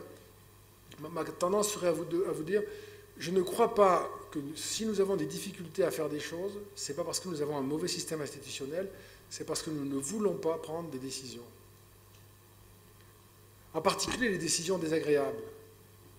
Et je ne vois pas quel système institutionnel nous amènerait à souhaiter collectivement une décision que nous savons désagréable. Je crois que quand on parle de réforme de la Constitution en France, c'est parce qu'on imagine que grâce aux institutions réagencées, nous aurions à nouveau que des décisions agréables à prendre. Et c'est comme un mythe, si vous voulez. En réalité, s'il faut par exemple, parce que nous sommes à 115% de dette sur PIB, et que nous risquons d'avoir besoin de dépenser de l'argent pour nous réarmer, pour plein de choses, à condition qu'il n'y ait pas une nouvelle crise. Ça commence à faire les crises, on en a beaucoup maintenant. Hein. Il y en a tout le temps, en fait. Il y en a tout le temps, hein. Et elles coûtent beaucoup d'argent, tout le temps. Sanitaire, financière, terroriste, international, gilets jaunes, enfin il y en a tout le temps. Hein. Et à chaque fois, c'est des dizaines et des dizaines de milliards. Non, on ne les a pas, hein, on les emprunte. C'est pas soutenable du tout. Et donc, est-ce qu'on va à un moment donné dire, voilà, on prend une série de mesures pour réduire et retrouver notre souveraineté budgétaire, c'est là dont on parle le moins, j'ai remarqué, parce qu'on laisse ça aux générations qui viennent, évidemment. Eh bien, si on dit ça, il va être facile pour un orateur démagogue de lever une majorité contre cette réforme-là ou contre ce programme-là. Ou bien de s'y opposer dans la rue. Peut-être que j'ai une vision trop pessimiste, c'est possible, c'est tout à fait possible. Mais j'ai un sentiment que nous n'avons pas été préparés dans nos générations, y compris la mienne. Moi, je suis né en 1960. Dans ma génération, je ne vois pas à quel moment on a fait appel à mes efforts. Ça commence à faire quand même. Donc je sais qu'après, non, parce qu'après, les plus jeunes que moi, ils n'ont pas fait plus d'efforts que moi, puisque je les connaîtrai, ces efforts-là. On ne nous a jamais demandé de faire des efforts. Jamais, jamais, jamais, jamais. Et on peut dire que c'est très bien. Non, ce serait très bien si on avait un équilibre budgétaire, vous voyez. Mais on n'a pas. Donc c'est pour ça aussi qu'on n'a pas eu à faire d'efforts. Et si ce n'est pas soutenable, il va falloir faire des efforts un peu plus violents. Et comme on n'en a jamais eu l'habitude, ça va être difficile. Donc là, je ne vois pas tellement, si vous voulez, quel système. Et je serais très surpris, mais je ferais mon mea culpa si ça passait. J'ai encore le temps quand même de voir si ça passe. Je ferais mon mea culpa si, par exemple, on se retrouvait dans 5 ans, dans 10 ans, et puis je vous dirais, vous aviez raison, on peut passer de 115 à 140% de dette sur PIB, sans problème. Ça a tenu. On n'a réglé aucun problème, mais si c'est pour faire de l'endettement, de la découverte, de l'innovation scientifique, etc., avec des brevets qui nous rapporteront dans le futur beaucoup d'argent, ça je comprends très bien. Mais là, c'est pas ça que nous avons fait. On est, juste cette remarque, entre 2002 et 2007, on passe de 50% de dette sur PIB à 70% en 5 ans, sans aucune crise internationale, sans aucun investissement stratégique, sans rien du tout. 20 points de plus d'endettement, sans rien qui explique ce qui s'est passé pour qu'on dépense 20 points de plus d'endettement. Rien. Pas un Covid. Rien. Donc, c'est vraiment les moments où on a vu que pour éviter les agréments de la réforme, on a tout simplement emprunté sur les marchés financiers. Oui, juste pour dire, si vous voulez revenir dans 5 ou 10 ans, on vous recevra de nouveau avec grand plaisir, en tout cas. Je viendrai bien avant à Rodez, vous pourrez toujours Merci en tout cas de cette remarque. Moi, je voulais vous poser une question d'ordre général. Vous avez pointé, en mentionnant les conséquences du verdissement de l'agriculture, la problématique du ralentissement de notre économie agricole, de la perte de vitesse de notre agriculture. Moi, je voudrais savoir quelle est votre lecture de la situation actuelle, de l'évolution de notre commerce extérieur. Alors, vous savez sans doute, compte tenu de la question que vous posez, que le commerce extérieur est dans une situation désastreuse. Que nous avons un commerce dégradé, avec une balance déficitaire, dans des proportions qui n'ont jamais été connues. Et donc, nous sommes un pays qui exporte de moins en moins, qui importe de plus en plus, et donc l'argent gagné dans ce pays quitte ce pays, et donc ce pays en fait s'appauvrit.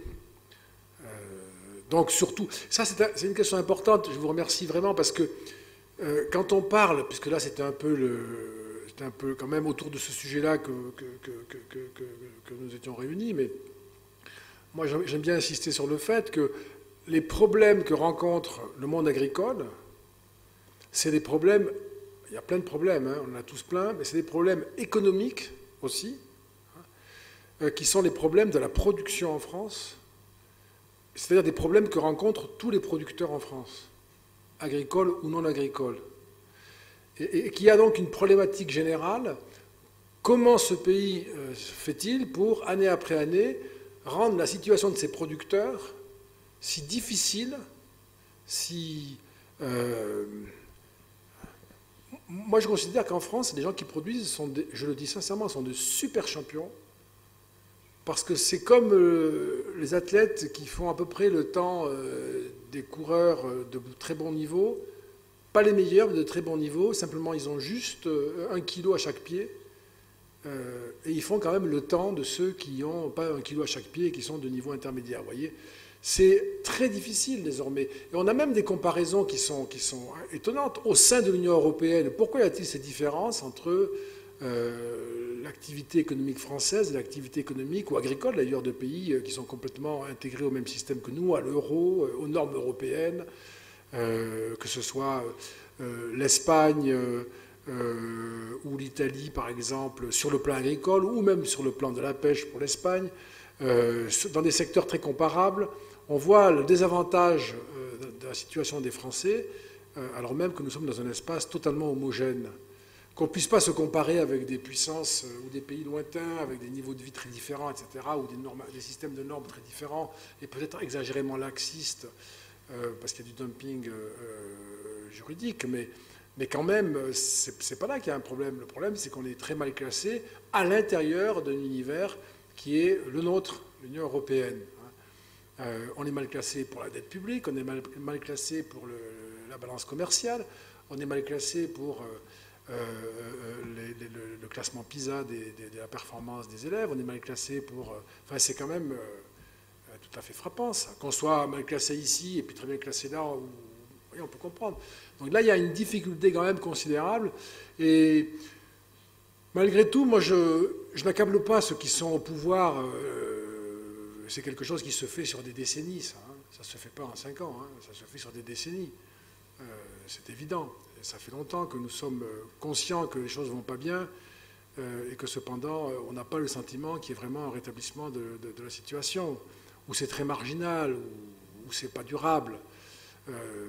Simplement, nous avons eu, je dirais en 30 ans, les problèmes étaient déjà engagés. Hein, parce que le budget déficitaire, ça fait depuis déjà le début des années 70. La globalisation, elle est venue après. On avait déjà engagé la stratégie de l'évitement par le creusement du déficit budgétaire bien avant que la globalisation commence à produire ses effets. Et donc quand il a fallu accompagner la désindustrialisation, la globalisation, etc., évidemment, on a utilisé la même stratégie, mais on n'a pas fait de virage parallèle. Pourquoi pas, après tout ? On peut le faire 10 ans, 15 ans, et pendant ce temps, on fait pivoter le système industriel, le système économique, les conditions de production, la productivité, le système normatif, le système fiscal. On le fait, le rapport à la recherche et à l'innovation, on le fait pivoter pour que, en une décennie, après avoir dépensé pas mal, on soit adapté à la nouvelle économie. On n'a pas fait ça, en fait. On s'est désadapté, et c'est une espèce de financement de non-réforme qui a eu lieu en réalité. C'est un peu rapide hein, comme réponse. Vous voyez, je tiens des propos, je m'entends dire ça, c'est un peu cavalier de parler comme ça. Hein, c'est trop simple. Mais bon, c'est quand même la réponse que je propose de vous faire.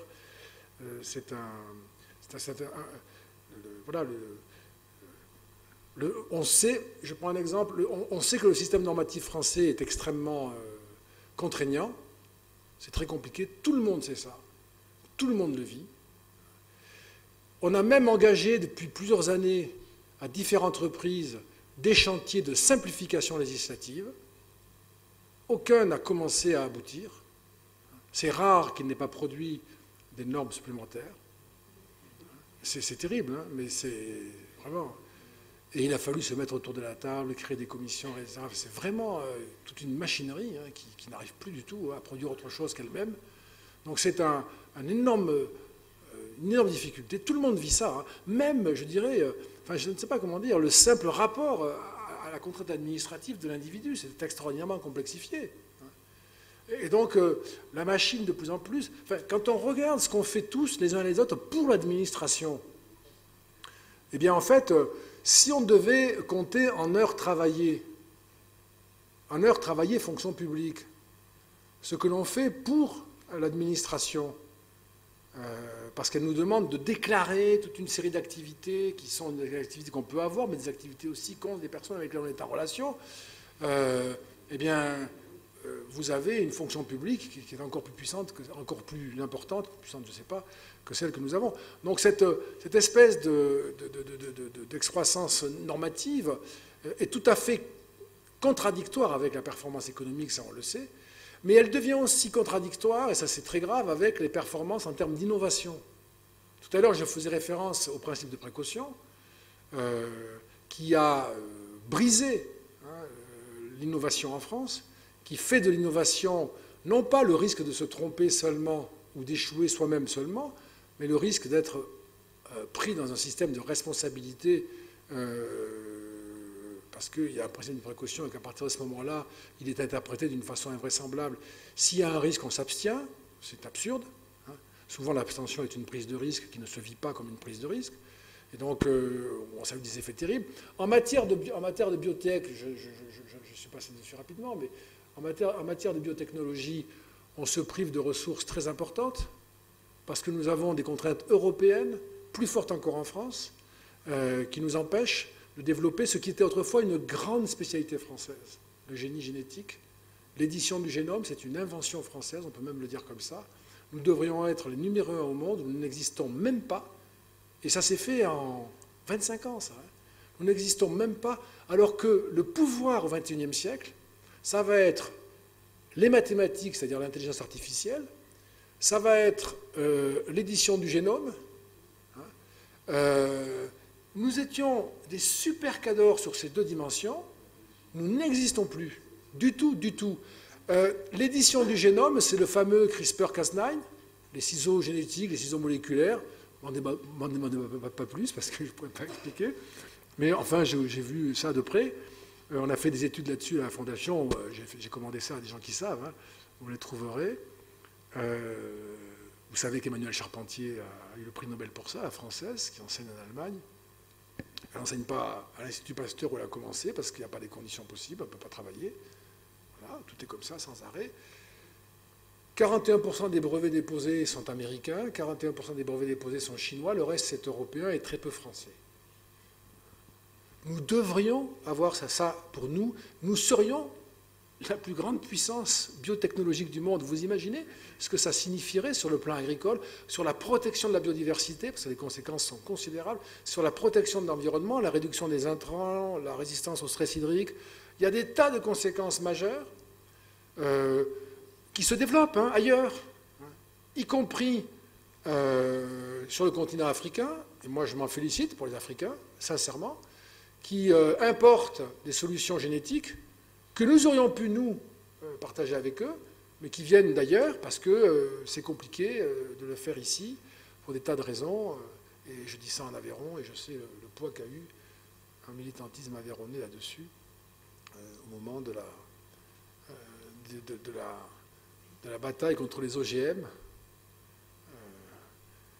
qui est un exemple fantastique d'une sorte de coup d'État médiatique et scientifique, où des journalistes trop peu formés et des politiques trop peureux ont préféré céder à des groupes minuscules, sans aucune légitimité politique, sans aucune compétence scientifique, mais qui ont réussi à arrêter net la grande recherche française, qui se fait maintenant ailleurs quand elle peut se faire ailleurs, mais qui ne se fait plus ici. Et ce qui est piquant quand même, pour ceux qui s'en souviennent, moi je m'en souviens amèrement, c'est que le mouvement qui s'est illustré notamment dans l'Aveyron faisait des allers-retours avec le Brésil, qui était le foyer de la résistance.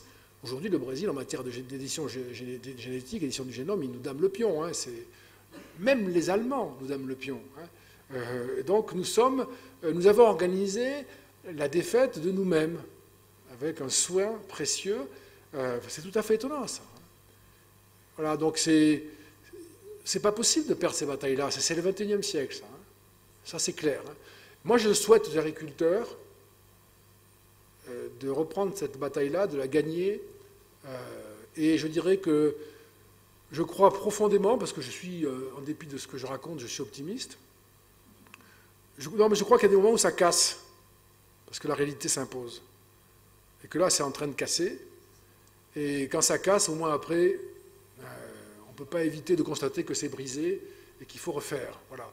Et peut-être que maintenant, on comprend qu'il faut absolument que les Européens soient capables de se nourrir, d'augmenter leur rendement, d'aller vers une croissance forte, y compris sur le plan agricole, d'exporter pour tous les pays qui vont avoir un sacré besoin d'alimenter leur peuple, très nombreux. La démographie, elle est plutôt du côté de ces pays-là. et que pour ça, il faut passer très très vite à la révolution biotechnologique totale, édition du génome, etc. Pas sans contrôle. Nous sommes champions du contrôle. Je n'ai pas d'inquiétude là-dessus. En Europe, on va faire des contrôles. Mais que nous ayons les performances dont nous sommes capables en libérant cette liberté d'innovation, enfin, cette puissance d'innovation. Nous sommes... si vous suivez ces sujets-là, moi je suis content que des pays pauvres passent devant nous. Je suis quand même un peu triste qu'on perde toute position, quoi. Mais bon, tant pis si c'est pas pour nous, et tant mieux si des pays qui n'ont pas grand-chose, en se lançant dans ce domaine-là, parviennent à quelques résultats. Très bien, merci. Vous voulez le micro? Ouais. Excusez-moi, je ne suis pas d'accord avec vous sur un point que vous avez dit, c'est sur les institutions. Nos institutions, le suffrage, les élections parlementaires telles qu'elles sont organisées, donnent la majorité à un groupe. Mais c'est un groupe qui, comme le disait Tocqueville, le danger de la démocratie, c'est la tyrannie de la majorité. Or, donc, il y a une tyrannie de la majorité et on voit les oppositions qui se bloquent dans un réflexe de négation, de constante opposition. Et alors que, par exemple, en Allemagne, ils ont un système qui est plus long à mettre en place. Ils ont eu des élections, ils ont mis presque 3 mois à se mettre d'accord, mais ils ont une ministre des Affaires étrangères qui est une écologiste, qui vient de se contrarier et qui en plus va faire en sorte que l'armée, on ait un budget militaire plus fort. Le ministre des Finances est un libéral et il accepte qu'on dépense de l'argent, simplement parce qu'en travaillant ensemble, je ne dis pas que demain Mélenchon soutiendra Le Pen, mais si on les incorpore plus facilement, je veux dire, il n'y aura plus d'extrêmes, ils n'auront plus d'horizontalité. En Allemagne, il y en a très peu d'extrêmes. C'est notre système, donc à mon avis, électoral qui pose le problème. Là, on va élire un président, mais derrière, ça va être une catastrophe. Parce que quand on pense qu'on a 45% actuellement qui sont dans une opposition farouche, qu'est-ce qu'on peut faire si on ne les associe pas, si on ne met pas les gens plus intelligents à travailler ensemble? C'est ce qui me semble. On n'a pas de désaccord. Ça n'est pas un désaccord entre nous. Ça pourrait d'être. Ça pourrait. Mais je m'attendais à avoir un point de vue. Mais c'est intéressant. Vous êtes une réflexion que vous menez. Elle est très intéressante. On peut la partager sans difficulté. Je suis d'accord avec ce que vous dites sur l'Allemagne. Pas tout à fait sur le fait qu'ils n'ont pas d'extrême. Parce qu'ils ont un parti populiste de droite extrêmement virulent et qui était quand même beaucoup plus fort qu'on l'a dit aux dernières élections, et qui est majoritaire dans l'ancienne RDA. Et puis, même si l'Allemagne a donné une grande leçon de démocratie, j'approuve tout à fait ce que vous avez dit, c'est un peu comme... enfin, non, je laisse l'Italie de côté, mais l'Allemagne, si vous voulez, va être impactée frontalement par la situation actuelle. On le serait à moins, bien sûr, mais je ne sais pas comment les Allemands vont réagir. Je ne sais pas du tout comment ils vont réagir. Et à la hausse des prix, et à la possibilité d'un fort déséquilibre financier. Je ne sais pas si ça va leur arriver, mais sur le plan budgétaire, parce que c'est vraiment très difficile pour eux d'accepter ça culturellement. Nous, non, ça va très bien. Nous, on est très confortable avec ça. 115% de dette sur PIB. Personne ne vous parle de souveraineté budgétaire, personne ne vous dit... On parle toujours de générations futures, de durable, sauf pour tout ça. Moi, j'ai remarqué ça. On ne vous dit jamais les générations futures sur le plan budgétaire. Jamais, ça n'existe pas. Ni de soutenabilité de la politique budgétaire. Les Allemands sont très, très... D'ailleurs, à leurs yeux, nous sommes quand même tout à fait inconséquents. Donc je ne sais pas ce que ça va faire aux Allemands qui vont être eux aussi très fortement agités par tout ça. Il faut juste mettre ça peut-être entre parenthèses, on verra bien, mais ça va se passer maintenant. Mais c'est vrai, ils ont un système culturellement différent. Bon, vous connaissez l'histoire, ils ont été très marqués par tout ça. Déjà, décider d'augmenter à ce point le budget militaire, c'est une révolution culturelle fondamentale. C'est vraiment la fin de l'après-guerre, si je puis dire, en Allemagne. Et c'est très impressionnant. Donc nous sommes dans un moment de révolution là. Et après, je ne sais pas quand vous dites, je comprends le sens de l'exemple, hein, je ne me méprends pas du tout sur ce que vous avez dit, c'était très clair, et je fais avec vos exemples sans aucune je dirais, évocation subliminale. Je ne vois pas quelqu'un... Nous avons une classe politique, je veux dire comme ça, nous avons une classe politique qui n'a pas fait la démonstration quand même de sa capacité, c'est triste de dire ça, hein, sa capacité à aller contre chacun son idéologie, au fond, comme vous l'avez exemplifié pour l'Allemagne, et à dire, moi je mets sur la table mon soutien à telle mesure, ça ne correspond pas à mon programme, ni à ma pensée, mais je me suis fait expliquer où j'ai compris, c'est nécessaire pour le pays, donc je le mets sur la table. Ça, je n'ai pas vu à quel moment ça se passait, ça. On a même des... sans arrêt, y compris aujourd'hui, vous le voyez comme moi, enfin c'est désespérant, on voit des coups bas sur le plan politique qui sont donnés parce que, au fond, on va tirer profit d'une réforme impopulaire, et plutôt que de dire, écoutez, je m'y rallie parce qu'il faut le faire, on va prendre un petit bénéfice de 1 ou 2 points de popularité. Donc voilà, on n'a pas cette culture-là. Hein. Et vous savez qu'aujourd'hui, par exemple, enfin vous savez ça par cœur, hein, je suis désolé, ceux qui font des croche-pieds à certains candidats à la présidentielle, c'est parce qu'ils sont en train de préparer 2027.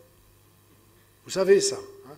C'est-à-dire que dans leur esprit, et ils ont fait des études et tout, hein, ils ont plein de diplômes, dans leur esprit, le monde en 2027 sera toujours comme il est depuis qu'ils ont l'âge de penser à l'ENA ou à la présidence de la République, c'est-à-dire 3 ou 4 ans, tout petit.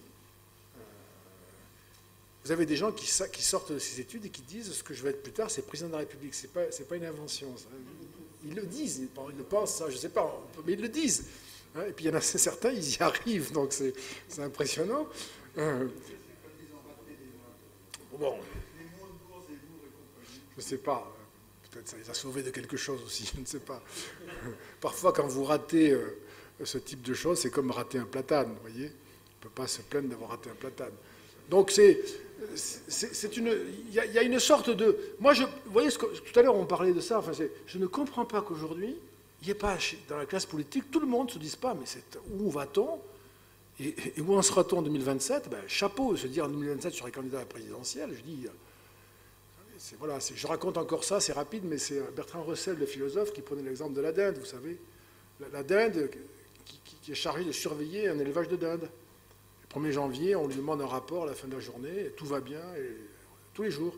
Au bout de 6 mois, elle dit, écoutez, arrêtez de me poser la question, ça va très bien, on continue quand même. Et puis le 24 décembre, évidemment, tout va très bien, ça fait longtemps que ça va très bien, je vous ai dit que ça allait très bien, ça ira très bien demain. Voilà, donc c'est... Cette tendance à projeter, c'est normal, hein, c'est rationnel, ça a été expliqué, on projette ce qui est désirable. C'est plus difficile d'envisager ce qui ne l'est pas. Les jeunes agriculteurs ont dit avoir reçu Jean Covici. Ouais. Jean Covici, je l'ai entendu il y a 15 ans, c'était un écologiste pur et dur. Aujourd'hui, c'est un écologiste qui défend le nucléaire. Ah oui. Simplement parce qu'il a réfléchi. Le problème, ce qui manque en général chez nos politiques, c'est ce que on appelle le courage de la nuance. Oui, Pierre Birnbaum, Jean Birnbaum. Jean Birnbaum, c'est le fils. C'est pas rémunérateur. Je parle à des générations qui sont les miennes, vous vous souvenez des Guignols de l'info? Le personnage sympathique mais tourné en ridicule parce qu'on ne comprenait rien à ce qu'il disait parce que c'était un intello, c'était Rocard. Le personnage, quand il parlait, on ne comprenait rien à ce qu'il disait. Déjà, on se moquait d'un politique qui élabore un discours. Je parle de la complexité, hein, je ne parle pas de droite ou gauche, on s'en fiche, mais c'était l'intello, donc on ne comprenait rien. C'est sûr qu'avec c'est devenu beaucoup plus simple, le langage politique. Jean Covici, il défend le nucléaire parce qu'il défend la décarbonation. Et qu'on ne peut pas décarboner sans le nucléaire. Il n'est pas le seul. François de Rugy aussi. François de Rugy, il y a quelques écologistes qui défendent le nucléaire. En France, c'est plus rare. En Allemagne, il commence à y avoir une discussion. En Allemagne, le thème actuel, c'est la sortie du nucléaire. C'est la formule utilisée. Et c'était avant la crise ukrainienne. Voilà, parce qu'il faut décarboner et qu'on n'y va pas assez vite. Mais l'horizon, je ne veux pas dire des choses qui font parfois se hérisser les cheveux sur la tête, mais l'horizon de la lutte contre le climat, enfin, on est déjà dans le réchauffement climatique, on en subit déjà les conséquences, on en subira un peu plus les conséquences, mais j'ose dire ça. Moi, je crois que le réchauffement climatique est en route. Voilà. Je ne crois pas que nous pourrons l'arrêter. Je pense que ce que nous pouvons faire, c'est adapter nos systèmes au réchauffement climatique et surtout, investir dans la lutte contre les autres réchauffements, politiques, militaires, diplomatiques, sociaux. Ça m'inquiète beaucoup, moi. Comment? Non, mais c'est... Je ne sais pas... Vous voyez, Poutine, je ne sais pas du tout... J'ai fait cette référence à la fondation dont je m'occupe. J'ai trouvé un texte, c'est un peu bizarre, mais ça s'est passé comme ça, j'ai trouvé un texte russe qui a été publié accidentellement, puis effacé, mais on l'a quand même pris. Il y a un système d'archivage du web, on peut prendre des choses comme ça. Et donc je l'ai fait traduire, il est sur le site de la fondation, vous le trouverez, il fait 3 pages. Lisez-le. C'est un texte qui a été publié par accident le 26 février, l'offensive a commencé le 24 février. Et le texte est écrit au passé, et il dit, nous avons pris l'Ukraine est tombée. Donc c'est parti trop vite. Mais le texte dit voilà ce qu'on va faire. Et c'est un texte qui parle de l'Ukraine accessoirement, mais qui dit explicitement, vous le vérifierez, que désormais ça n'est fini de l'Occident et de l'Europe. Il s'agit de l'Europe et de l'Occident. Il y a l'Ukraine, il y a l'Europe, il y a l'Occident, et que la réorganisation du monde va commencer, elle va s'opérer. Et même, je signalais ça à des amis allemands qui n'avaient pas vu, je disais, regardez le passage sur l'Allemagne, comme il est curieux, puisque ce texte dit, vous le retrouverez, ce passage, ce texte dit,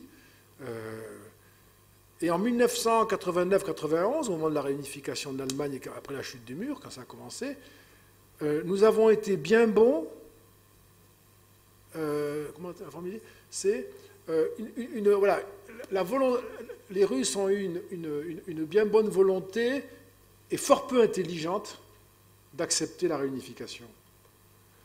Moi, je lis ça comme une forme de menace sur la partie est de l'Allemagne, sachant qu'il y a une menace explicite sur l'Europe et sur l'Occident. Donc, il ne faut même pas, je dirais, imaginer quelque chose. Nous l'avons maintenant, c'est sous nos yeux. Alors, je ne sais pas la soutenabilité du système poutinien, parce que peut-être que ça ne va pas durer, j'en sais absolument rien, mais c'est du plus grave. Personnellement, c'est la crise la plus grave de mon existence. Je suis sûr que c'est la plus grave.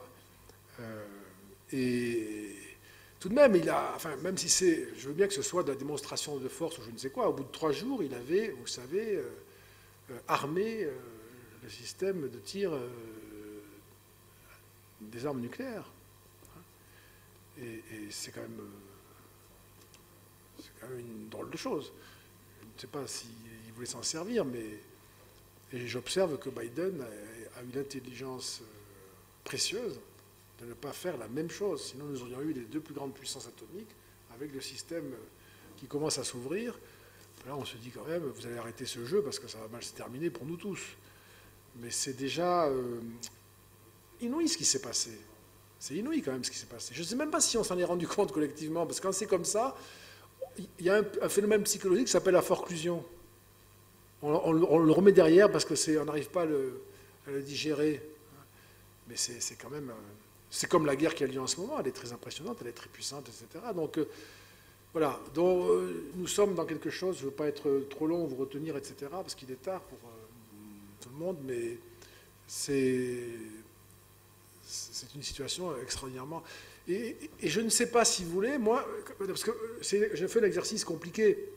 C'est pas grave, parce que si je me trompe, je me trompe. C'est pas, on ne mérite pas on ne reçoit pas des coups, en tout cas pas encore, quand on se trompe. Mais la fragilité, si on est d'accord sur le diagnostic, la fragilité de la situation,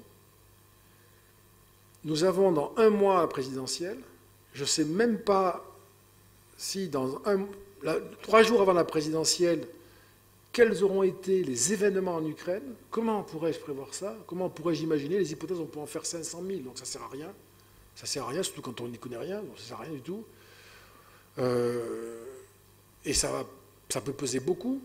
Moi, par exemple, j'ai une hypothèse comme ça, mais de spéculation. Hein. Je me dis, en raisonnant un tout petit peu, qu'est-ce qui peut faire que la présidentielle ne se passerait pas comme les sondages annoncent aujourd'hui? Eh bien, imaginons, Poutine s'énerve encore avec ses armes nucléaires, et il arrive à créer, ce qu'à mon avis, il a essayé de faire quand même, parce que je pense que ce n'était pas absurde, un état de peur dans nos sociétés, qui nous amène à dire, au fond, collectivement, d'une manière ou d'une autre, aux dirigeants européens, écoutez, ça suffit maintenant, hein, on ne va pas se faire atomiser pour les Ukrainiens qu'on n'a jamais rencontrés, qu'on ne connaît pas. C'est loin, après tout, il paraît que c'est la Russie. Il le dit, ça suffit maintenant, vous êtes en train de nous amener vers l'aventure. Et si vous êtes à 2 coudées d'une élection présidentielle, qu'est-ce que vous faites comme président? Vous dites, écoutez, je suis candidat, mais je suis président. Donc en tant que candidat, je vous dis, vous avez raison. En tant que président, je vous dis, ne faisons pas cette bêtise. Mais vous allez voter pour le candidat, pas pour le président cette fois-ci. Comment vous faites? Qu'est-ce qui se passe? Comment se positionnent ceux qui sont les challengers et qui sont perdus aujourd'hui? Ils ont perdu aujourd'hui. Et ils voient une chance, peut-être, de renverser la donne. Il y en a au moins 3 qui vont dire, je vous l'avais dit. Je vous l'avais dit. Poutine est un ami. Il faut s'entendre avec lui. Les mêmes qui nous avaient dit, il n'attaquera jamais l'Ukraine. Il y en a 3 qui avaient dit ça. Il n'attaquera. Il y en avait même un qui avait dit, faites-moi confiance. Hein, il n'attaquera jamais l'Ukraine. C'est impressionnant parce qu'aujourd'hui, il y a quand même des images, on repasse tout ça. Mais si on dit ça, ça peut toucher aussi dans l'opinion. Hein, l'idée que ça suffit maintenant. Si c'est après un mois d'augmentation de l'essence ou de je ne sais pas quoi. Donc ça, dans ce contexte-là, moi je vois des choses qui se font, des sondages tous les jours, et je comprends, il faut les faire tous les jours, il n'y a pas à dire. Mais voilà, la fragilité, elle est absolue. On n'a jamais vécu une élection présidentielle comme celle-là. Jamais, jamais. Ça n'a pas existé. Il n'y a jamais eu de crise comme ça. On est encore dans le Covid et déjà dans une espèce de guerre en Europe. Et on va voter. Non, mais je ne sais pas, rien qu'en disant ça, si vous voulez, je me rends compte qu'au fond, on ne sait rien du tout ce qui va se passer. C'est une conclusion. Comment? Oui, c'est une bonne conclusion. Et en plus, ça vous laissera l'idée d'aller voter pour faire en sorte que votre préférence se réalise. Voilà. En tout cas, moi, j'ai été content de spéculer avec vous, même si c'est un peu morose. Mais quand on est dans le dur, on se rapproche de la vérité. Et moi, je trouve que c'est préférable. Donc ça, en tout cas, ça reste optimiste. Merci beaucoup.